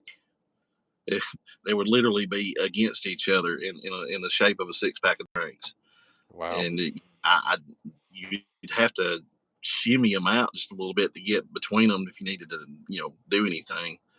It was and trying to access the panels.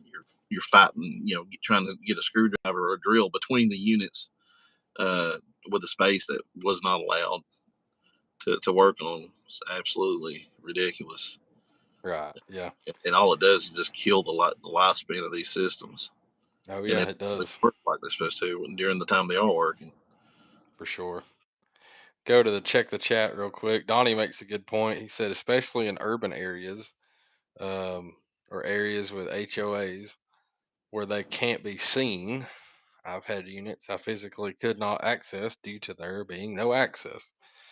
That's a good point because you go to a lot of these neighborhoods, and it can be. That was the video I posted the other day. That was a neighborhood. The house next to it, you could have reached your arms out and touched both houses. I mean, it was that close. Um, so yeah, that's a good point. HOAs and uh, where it matters, what's in the line of sight is a big thing. And unfortunately, AC units are, I guess, not very attractive in those situations. So, and then Austin says my mom's old AC stayed perfectly level for 14 years. The installer's actually done 2-inch PVC into the ground, 8 to 10 inches, and leveled those before setting the AC on top. Wow, I've never heard of it doing it that way. But it sounds like it worked. Had a customer that planted a cactus around their condenser. Ooh, they must not wanted it to be serviced then. They're putting a cactus around it. Must be in a different part of the country from where we're in. It sounds like an Arizona service call. Yeah. But but that's awesome. That's awesome.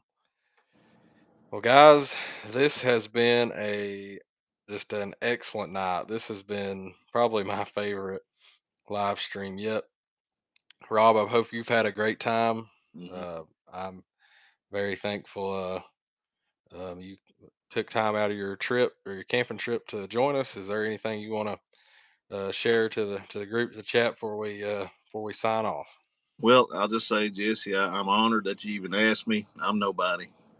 But I have really enjoyed this. I appreciate all you guys for supporting him, um, and just ask you to continue doing so. Jesse's a good guy. He's like me. He knows a lot, but we don't know everything.